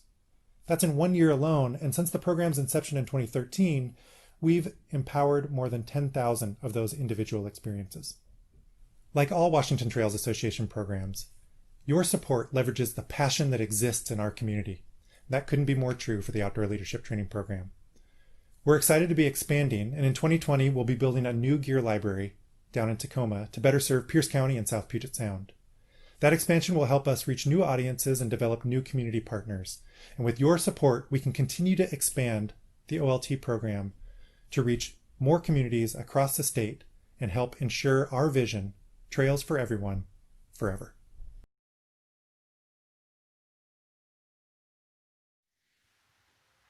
Hi, everyone. I'm Mitch Mitchell. I serve as the chair of the board of Outdoors Empowered Network. And tonight I'm coming to you from land taken from the Karkin tribe, one of 8 Ohlone indigenous peoples of California. I need to start off first with a huge thank you to Kyle McDonald, who served as our executive director from the founding of Outdoors Empowered Network in 2013 through last year. Kyle started with BOT, the Bay Area Wilderness Training, in 2000, and worked to develop a model that created ways for children from communities impacted by systemic racism so they could connect with the outdoors, using gear libraries and training really at the core of their program. And what he came to see was that to make a huge impact across the nation, there really needed to be a network of value-aligned organizations. And so thank you, Kyle, for creating OEN. And after he stepped down, we were very lucky to find Sarah White, our interim ED, who, as you can tell from tonight, we're very blessed by the tremendous energy she's brought to this role. I also want to thank Hannah Shapiro, who has been the guiding force behind the scenes for summits for many years, and also works with our members on their gear libraries and helping get the right gear to the right people. It's a lot of behind the scenes work. So thank you, Hannah. In addition to Elizabeth Niles and Jessica Parsons, who are both on the board and you heard from earlier, I just wanted you to hear the names of the rest of our board members: Amanda Kostler, Kanika Kara, Laura Kaplan, Sarah Katz-Hyman, Rob Medina, Allison Paul, and Aaron Wolf. And this is just a great group of people that are all dedicated to this work and dedicated to our members. This year, as the racial uprisings began unfolding around the country, it was really clear that our board really had some work to do as well. We needed to become a more inclusive organization. So we started looking at the practices that we had, both around the way that we worked as boards and also the way that we worked with our members. And just one example of some barriers that we discovered is that before we did this work, for an organization to become a member, they had to have an established program with budgets and staff members. And we came to realize that not all organizations could do that, especially those who were on the front lines. So what we have done this year is created a new area of membership called an emerging member pathway, which allows passionate leaders all the benefits of our membership and to work in our network with the members that you've seen tonight, and allows them to build their programs. One example of this change is that we've been really fortunate to have gained the trust of Luis Benali, a Diné or a Navajo elder and an environmental advocate. She saw the need for outdoor gear to help her emerging program around traditional food and land practices of her people. And so her organization, Indigenous Cultural Concepts, is dedicated to reconnecting her community, especially all the young people, to the traditional cultural practices around land and nature, food cultivation, gathering, and general use of the land. So, we as a board are committed to continuing this difficult work that CJ so eloquently outlined, the really digging in the soil and finding the ways that we can create a better organization. To give you an idea of our organization and how we're funded, we rely on gifts and donations from foundations and individuals. It costs about $10,000 to get a gear library for 10 up and running and off the ground. So, we try to do as much support as we can for member organizations in this way. And they always have continuing gear needs and financial support. So, as you heard earlier from Tom at GSI, we do also get a lot of in-kind donations, but to enable us to expand those libraries and continue helping build the network, we do rely on gifts. So if you can afford to help support this program, even if it's a $25 gift or $1 million gift, I don't know if those are out here right now, but if you could just give to help our members, that would be wonderful. And also remember to support the member programs in your area. And so I think we've been posting links to their own giving programs. And, if you would like to give a program to a gift to one of those programs, you can also just designate it in your gift to OEN. So in the next part of this program, we're going to be hearing from 4 more members This is the last part of our program, and so we're very excited to end with the Mountaineers, Fresno Building Healthy Communities, Bay Area Wilderness Training, and of course, Indigenous Cultural Concepts.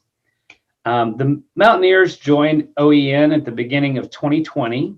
They're an established nonprofit in the Seattle region and share trainings with the Washington Trails Association. They continue to expand their program and include winter activities, looking for ways to increase the community impact of their gear library. And then Fresno Building Healthy Communities is another new member. They're a community organization in Fresno, just a few 100 miles from me. They started working with OEN as part of OAT collaborative between OEN, Latino Outdoors, and Youth Outside. And so we're very happy to invite them in as members with the growing gear library and training. As I mentioned a little earlier, Bay Area Wilderness Training was our first member. It was founded 20 years ago by Kyle, and they now have libraries in 3 locations in the Bay Area. And they are helping get thousands of young people out camping and hiking every year, and have trained untold number of adults to help with that. And now it's my great pleasure to welcome our newest member organization, Indigenous Cultural Concepts, represented by Luis Benali. There. Yate, greetings and thank you for allowing me to be a part of your project.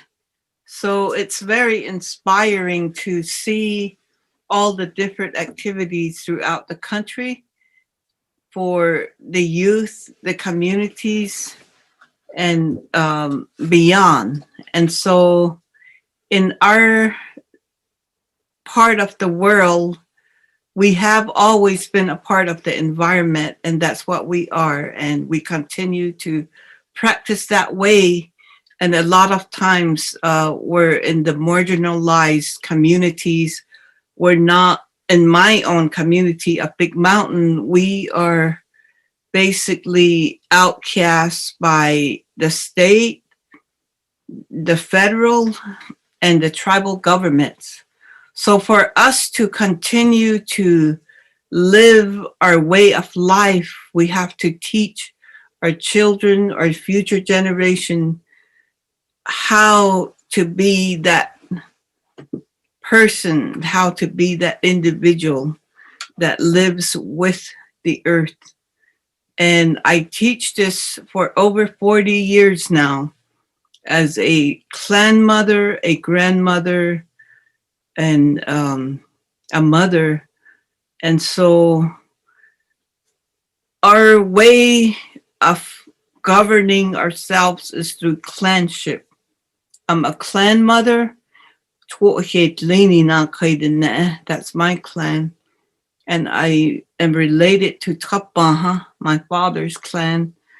My grandfather on my mother's side is Ashchi, and then my Nala is Shisha. So that's who I am. That's who I am as a person. That's how I identify myself to the natural world, the earth, the universe. If I go to commune with the mother nature, then I have to introduce myself that way.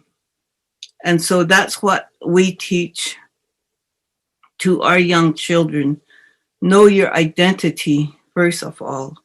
Secondly is the process of life. When you are gonna come into this world, your mother carries you in her womb. For 9 months, you're in water. And so a lot of our clans are based on water, even though we're in a desert region. And so our teaching is probably reversed from the teaching in the Western concept. So our teaching is a lot of times you have to be with the earth. You have to connect with her through offering to the fire, to the water, to the air, to the land, the natural elements. and then come seeds, seasons, the color of dawn, daytime, evening, and night. That's our Dene flag, and that's our identity. So in my class, we are not in a building. We're not connected to no electricity. We sit under the tree. We start each morning when the morning star comes up at 4:45, 5 o'clock, depending on the morning star. We go out and communicate with that time, because we're taught that in those time is when nature's ear is closest to an individual. So we have white cornmeal that's prepared for that time. Noon is the corn pollen. Evening is yellow cornmeal. Night is the dust of what you call fool's gold that represents the stars. So that's kind of like the cycle that we teach. And nature is our classroom. So then we go out and journey, and each day we still practice or teach the young ones how to build a fire, how to collect wood that's going to be productive for that fire, so you can eat from it, so you can get warmth from it. And those are the natural orders, the natural laws that are being forgotten because everybody wants to be, the white man, so-called, in the society that makes rules and laws from somewhere else that don't understand nature. So it's always a conflict. It's always a chaos. And so our teaching is you have to live with this nature to be able to understand it, to be able to respect it, and it does the same back to you. So in this time, especially with the COVID, for us, it's old teaching. They used to tell us, you're born alone. You don't always need to try to control somebody else. You don't always need to be controlled by another person. So the concept of that is very different from Western education. And so it brings us home. It's an equalizer as how we see it as traditional people, because people have forgotten the roots of life. They're so dependent on destruction of nature so they could extract whatever the resources are in it, so they can go and touch a piece of thing on the wall to the light to come on, and the more that is needed, so people can fly from one end of the continent to the other side in a few hours, so they can make more rules, more laws. And so all that stopped because of the COVID.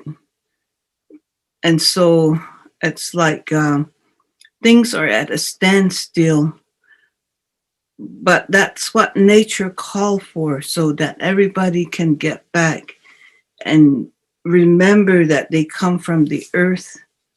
Remember that they need the earth to live. We need to remember that there needs to be a balance. So in my sense of what you're teaching as Outdoor Education Network is a door opening for a lot of the younger people so they can learn about nature, live with nature, being in balance with nature. So these are the kind of teachings that we offer through Indigenous cultural concepts. And we actually go out and do hands-on activities because that's the best way we can teach our youth. I did not learn in a school. I had to learn one word at a time from different individuals. The hippies found me out in the desert, meeting my people, because we were ousted, because we would not consent to leaving the lands that we call our mother so that they could come in and coal mine. They were trying to push us off. When I was a youngster, I learned that at very young age that my people were being forced off the land. And because of what my elders told me, they said, no, we cannot leave this land. This is our mother.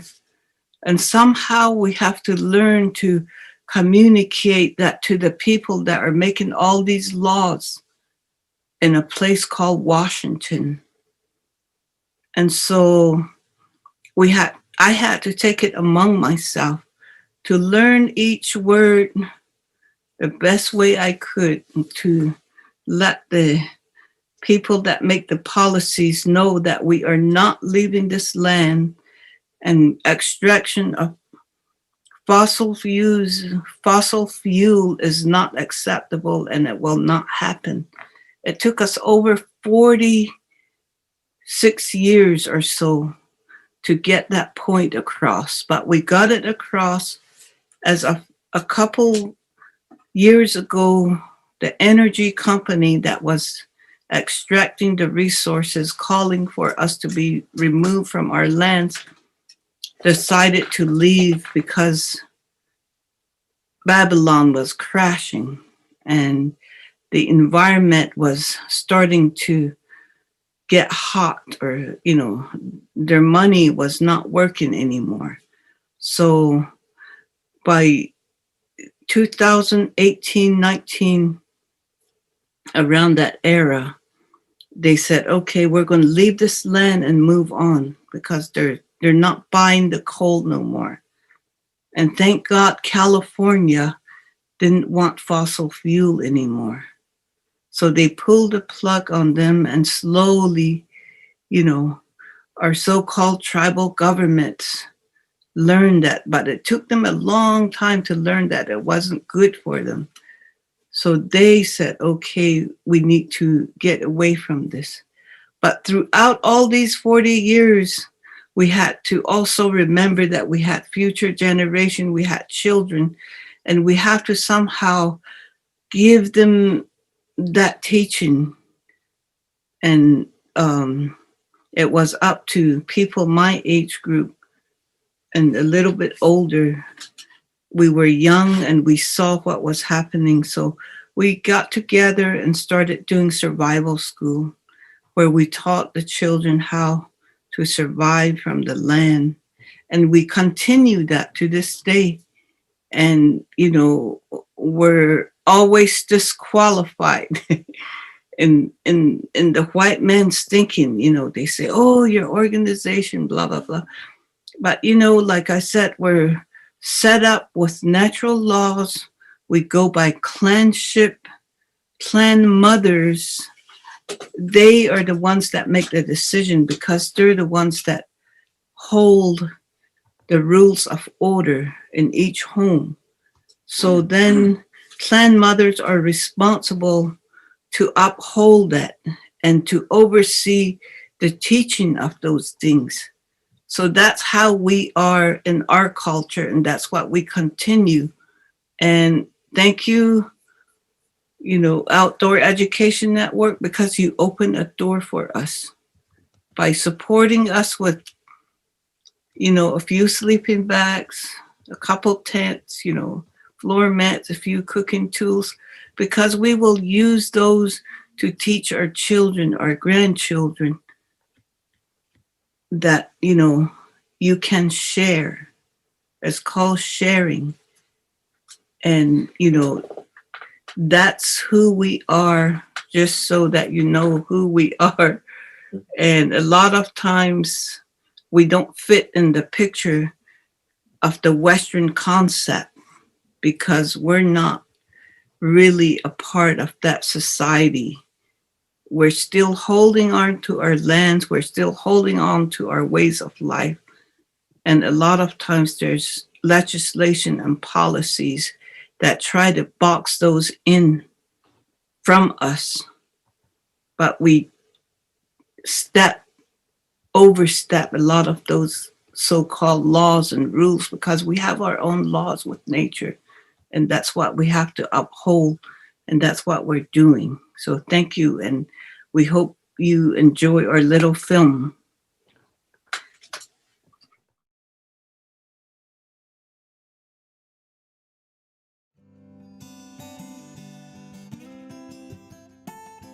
Greetings. I am Louise Benali. I represent the organization Indigenous Cultural Concepts, and we are about re-educating our youth group, our youth people, to relearn about the environment, the vegetation, the landscape in our country, which is in the Southwest USA. So our goal is to help the younger generation relearn their cultural ways by doing exercises that will be hands-on project, working with the environment as far as growing food, identifying medicinal plants and medicinal food plants, and then just plants that are edible.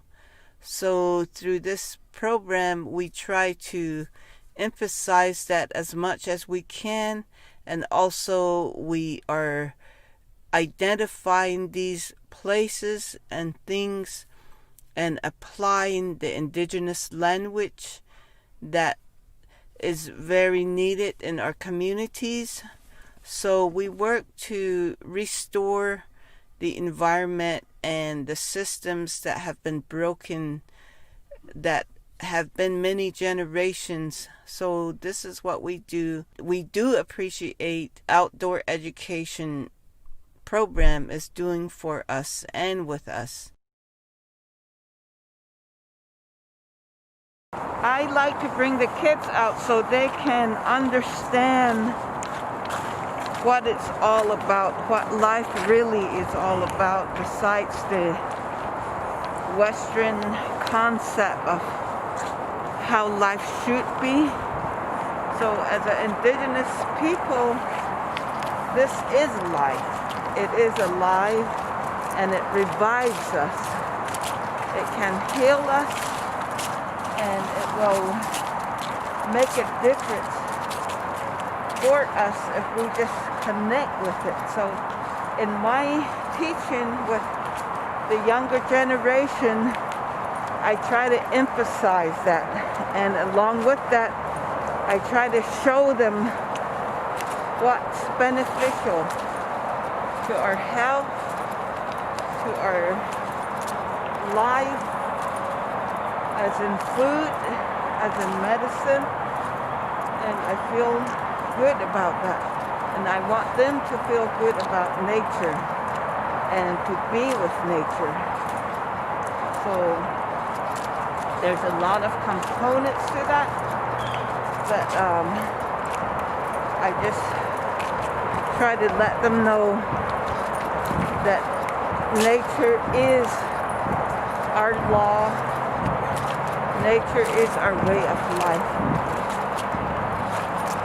All these melons and squash, and we saw plums out here, and then they have apples. They have all kinds of good fruits that grow out here, and the water just comes out from the rocks out there, so it's good water.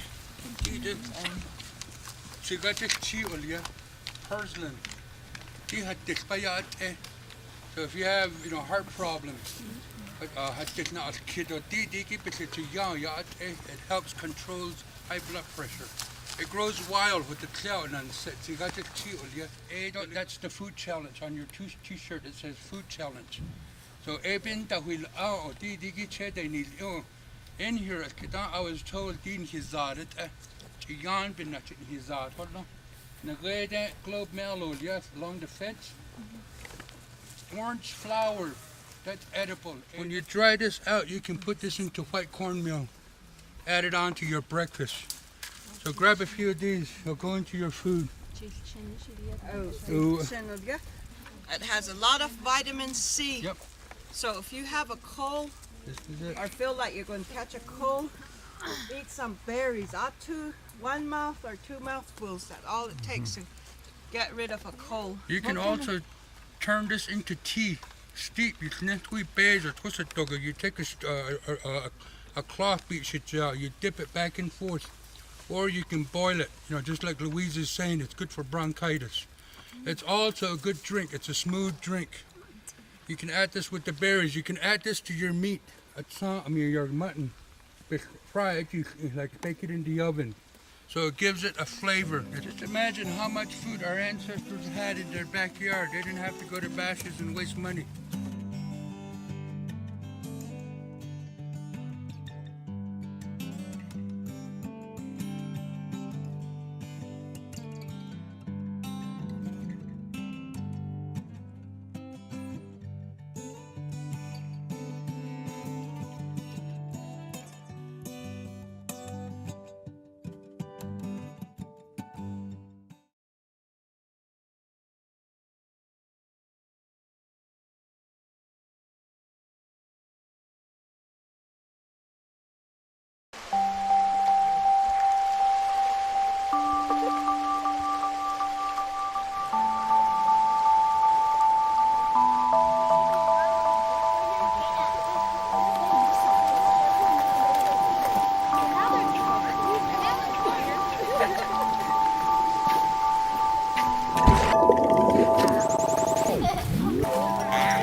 Challenging myself.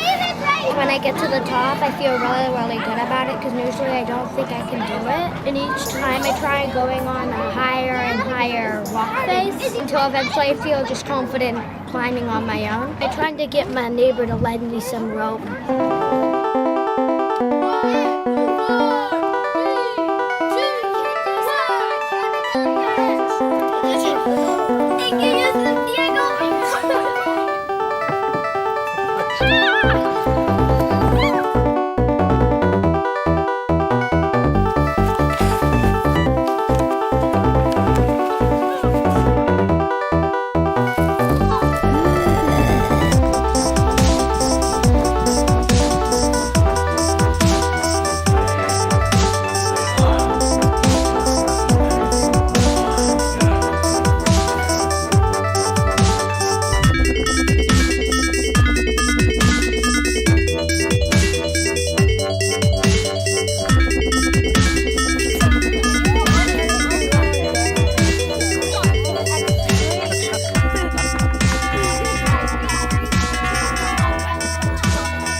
That's a female, maybe making for red. You see her swim on her side?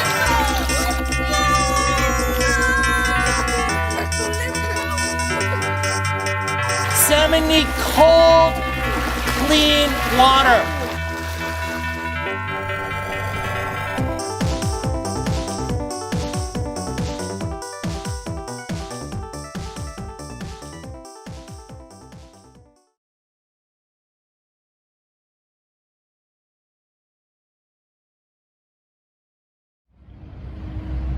Hey OEN, welcome to the Mountaineers Program Center.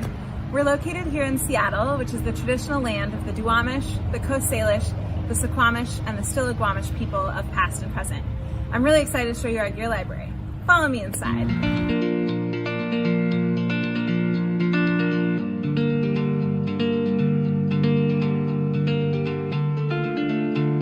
Hi again, here's our gear library. Just in case I didn't introduce myself before, I'm Hannah Tennant, the Gear Library Coordinator. And this is Taylor Dolgan. She's one of our other staff members and one of my partners in crime here at the Gear Library. And she's dressed in our gear, ready to go on an outdoor adventure. So we've got a lot of gear in this library. We can support youth groups going on hiking, camping, backpacking, cross-country skiing, and snowshoeing adventures. Our goal here is that we know that gear can sometimes be a barrier to the outside. If you don't have a rain jacket that can keep you dry, you're probably going to be less happy on a wet hike. So we've provided gear here for youth groups and youth serving agencies. Their leaders can get training. We've partnered with WTA, and we're holding one of our own later this year, which we're excited about. So youth leaders can get training, and then they can borrow gear from us to explore everything that the Pacific Northwest has to offer. And now we're so excited to share our 2020 highlights with you. From October to March, we held 44 mountain workshops, many of which were supported by the new gear we received thanks to OEN. These mountain workshops included getting our cross-country skis out for the first time and playing in the snow while snowshoeing. We had 286 youth participate, including stewardship activities, removing invasive ivy from local city parks. When we weren't pulling ivy, we used Gear Library gear to practice outdoor cooking. We formed new partnerships, including a local high school club that used our gear to adventure from sea to snow. Just like everyone else, COVID was one of our main challenges in 2020.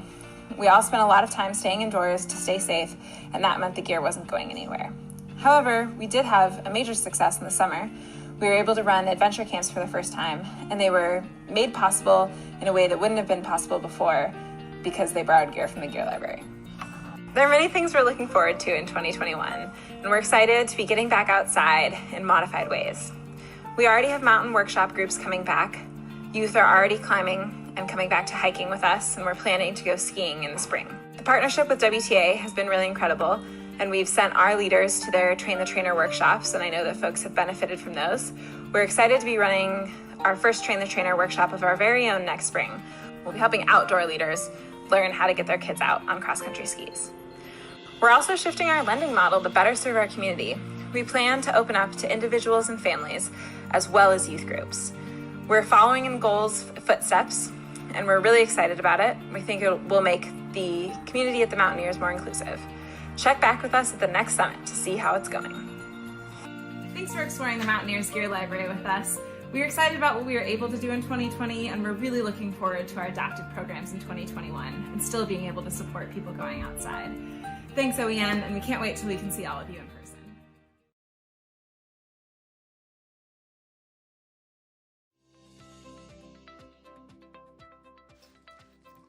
Hi everyone, my name is Selene Diaz and I am a project specialist at Fresno Building Healthy Communities.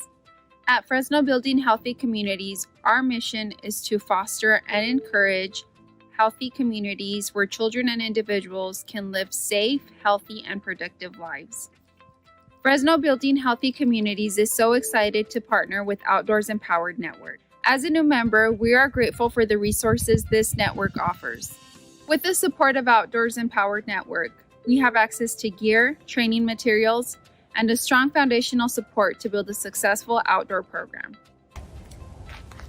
Along with the Gear Library, we are also launching a front country leadership training program where we will help future outdoor educators build the necessary skills to run a successful outdoor program. Our goal is to empower future outdoor educators to build a curriculum that is culturally relevant, inclusive, and fun. On November 8th, Fresno Building Healthy Communities hosted our very first Front Country Leadership Training Program in collaboration with Bay Area Wilderness Training and Outdoor Educators Institute.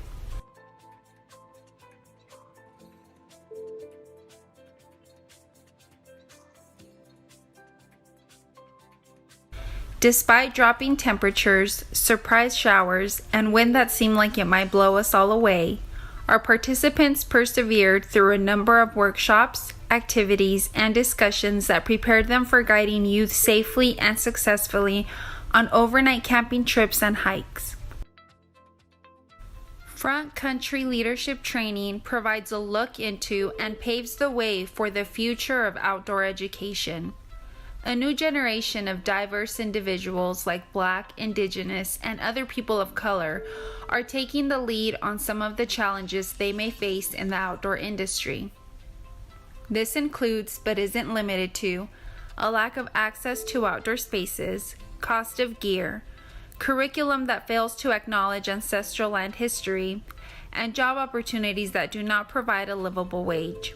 Many first-generation Americans do not have the generational wealth to rely on in order to accept low-paying jobs or unpaid internships in the outdoor industry. Using the Train the Trainer model, our Front Country Leadership participants this year were invited to co-lead for next year's Front Country Leadership Training here in Millerton Lake.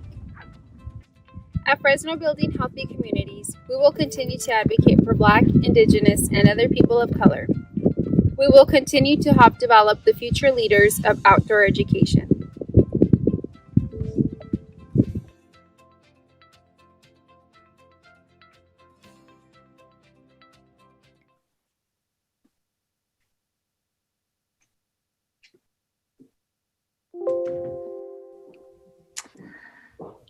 Hi, everyone. My name is Lisa Dadiomov, and I'm the co-executive director of programs at Bay Area Wilderness Training.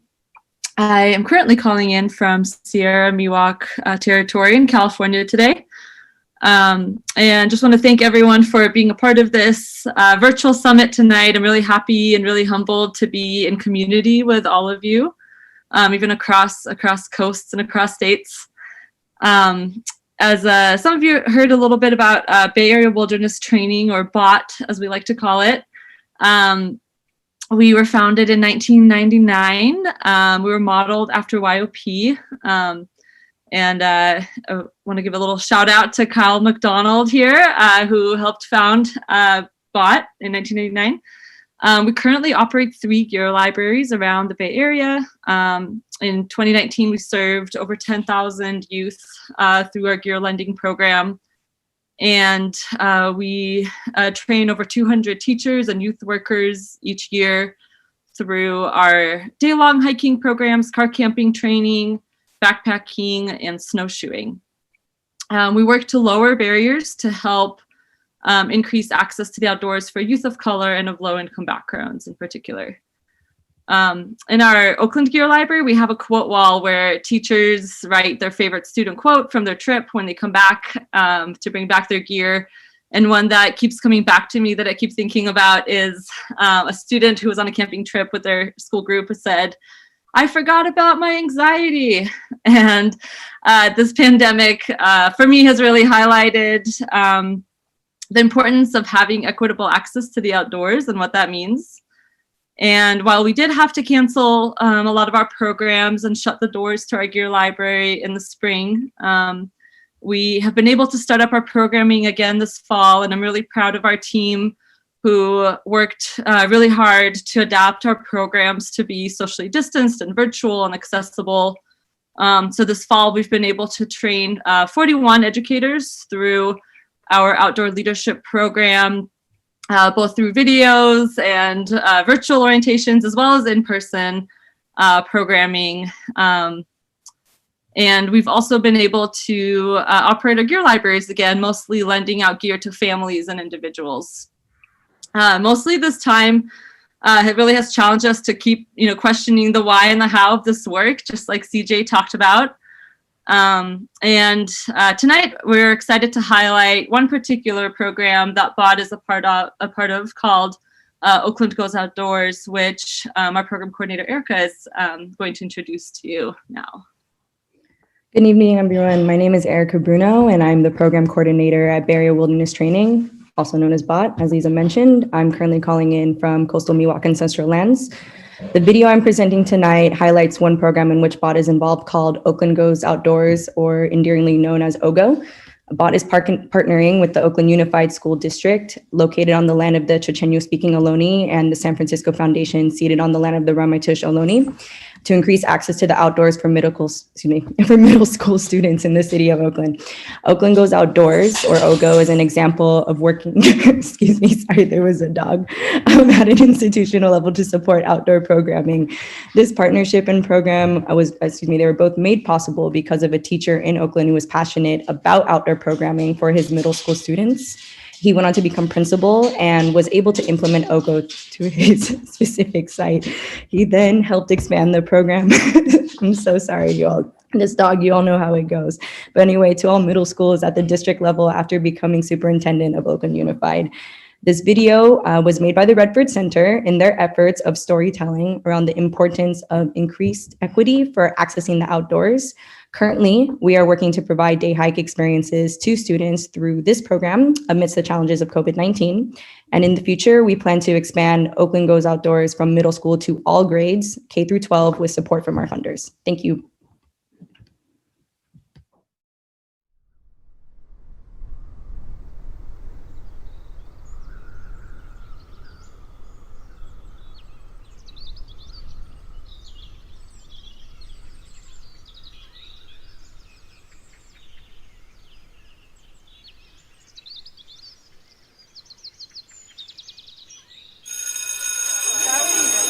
All right, let's get our circle. Let's get our circle. Let's get our circle.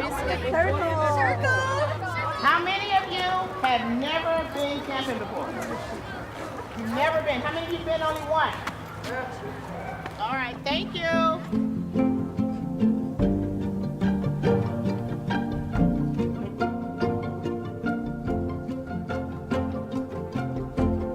Are there any questions? Are there a bathroom? Yes. Does it come with toilet paper? Yes. Is it flushable? Yes. Okay.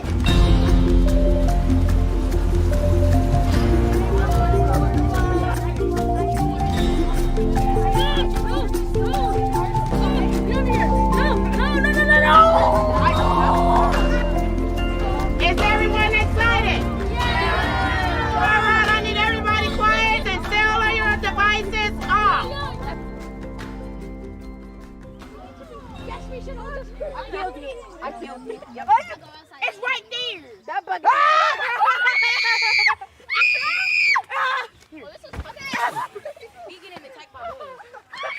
I'm pretty nervous to be around bugs and flies and spiders and mosquitoes and stuff. This is my first time camping ever. Don't put it on the tip, put it around it. I am.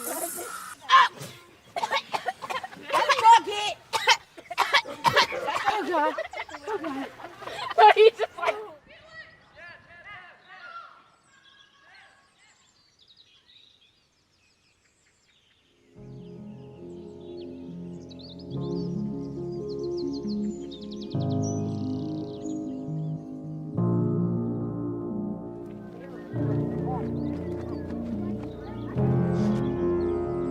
I just wanted to get out of school because learning is making me dizzy. I just need a break to come outside and just get some fresh air. I don't get to express my playtime outside because I'm always inside doing homework.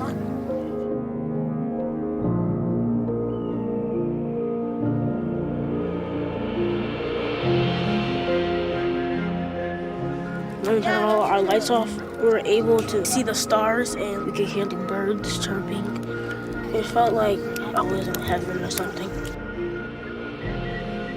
It feels really nice to immerse ourselves in the nature and stuff and all the trees and breathe in the fresh air. It makes me realize that we can't just kick all the bugs out, you know? We're here temporarily and this is where they live, pretty much. Instead of being inside, isolated, you could be outside thinking of new ways to invent things and make the planet better. And it was fun, and I want to do it next year.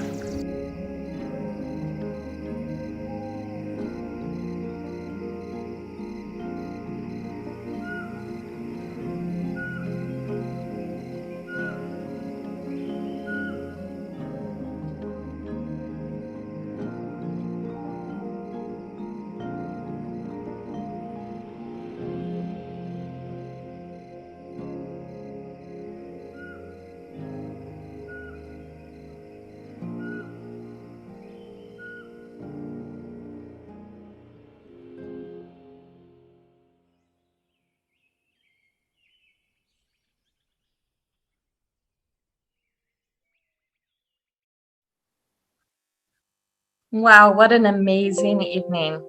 Thank you to everyone. I'd like to extend a huge thank you to Hannah Shapiro, OEN's program associate. Hannah has worked tirelessly to put on this summit in particular and to support OEN in general.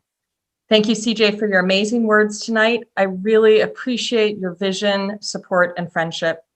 Phil and Daniel put together OEN's new film. Thank you so much for your hard work. To my board of directors, thank you for the trust you put in me this year and for your partnership.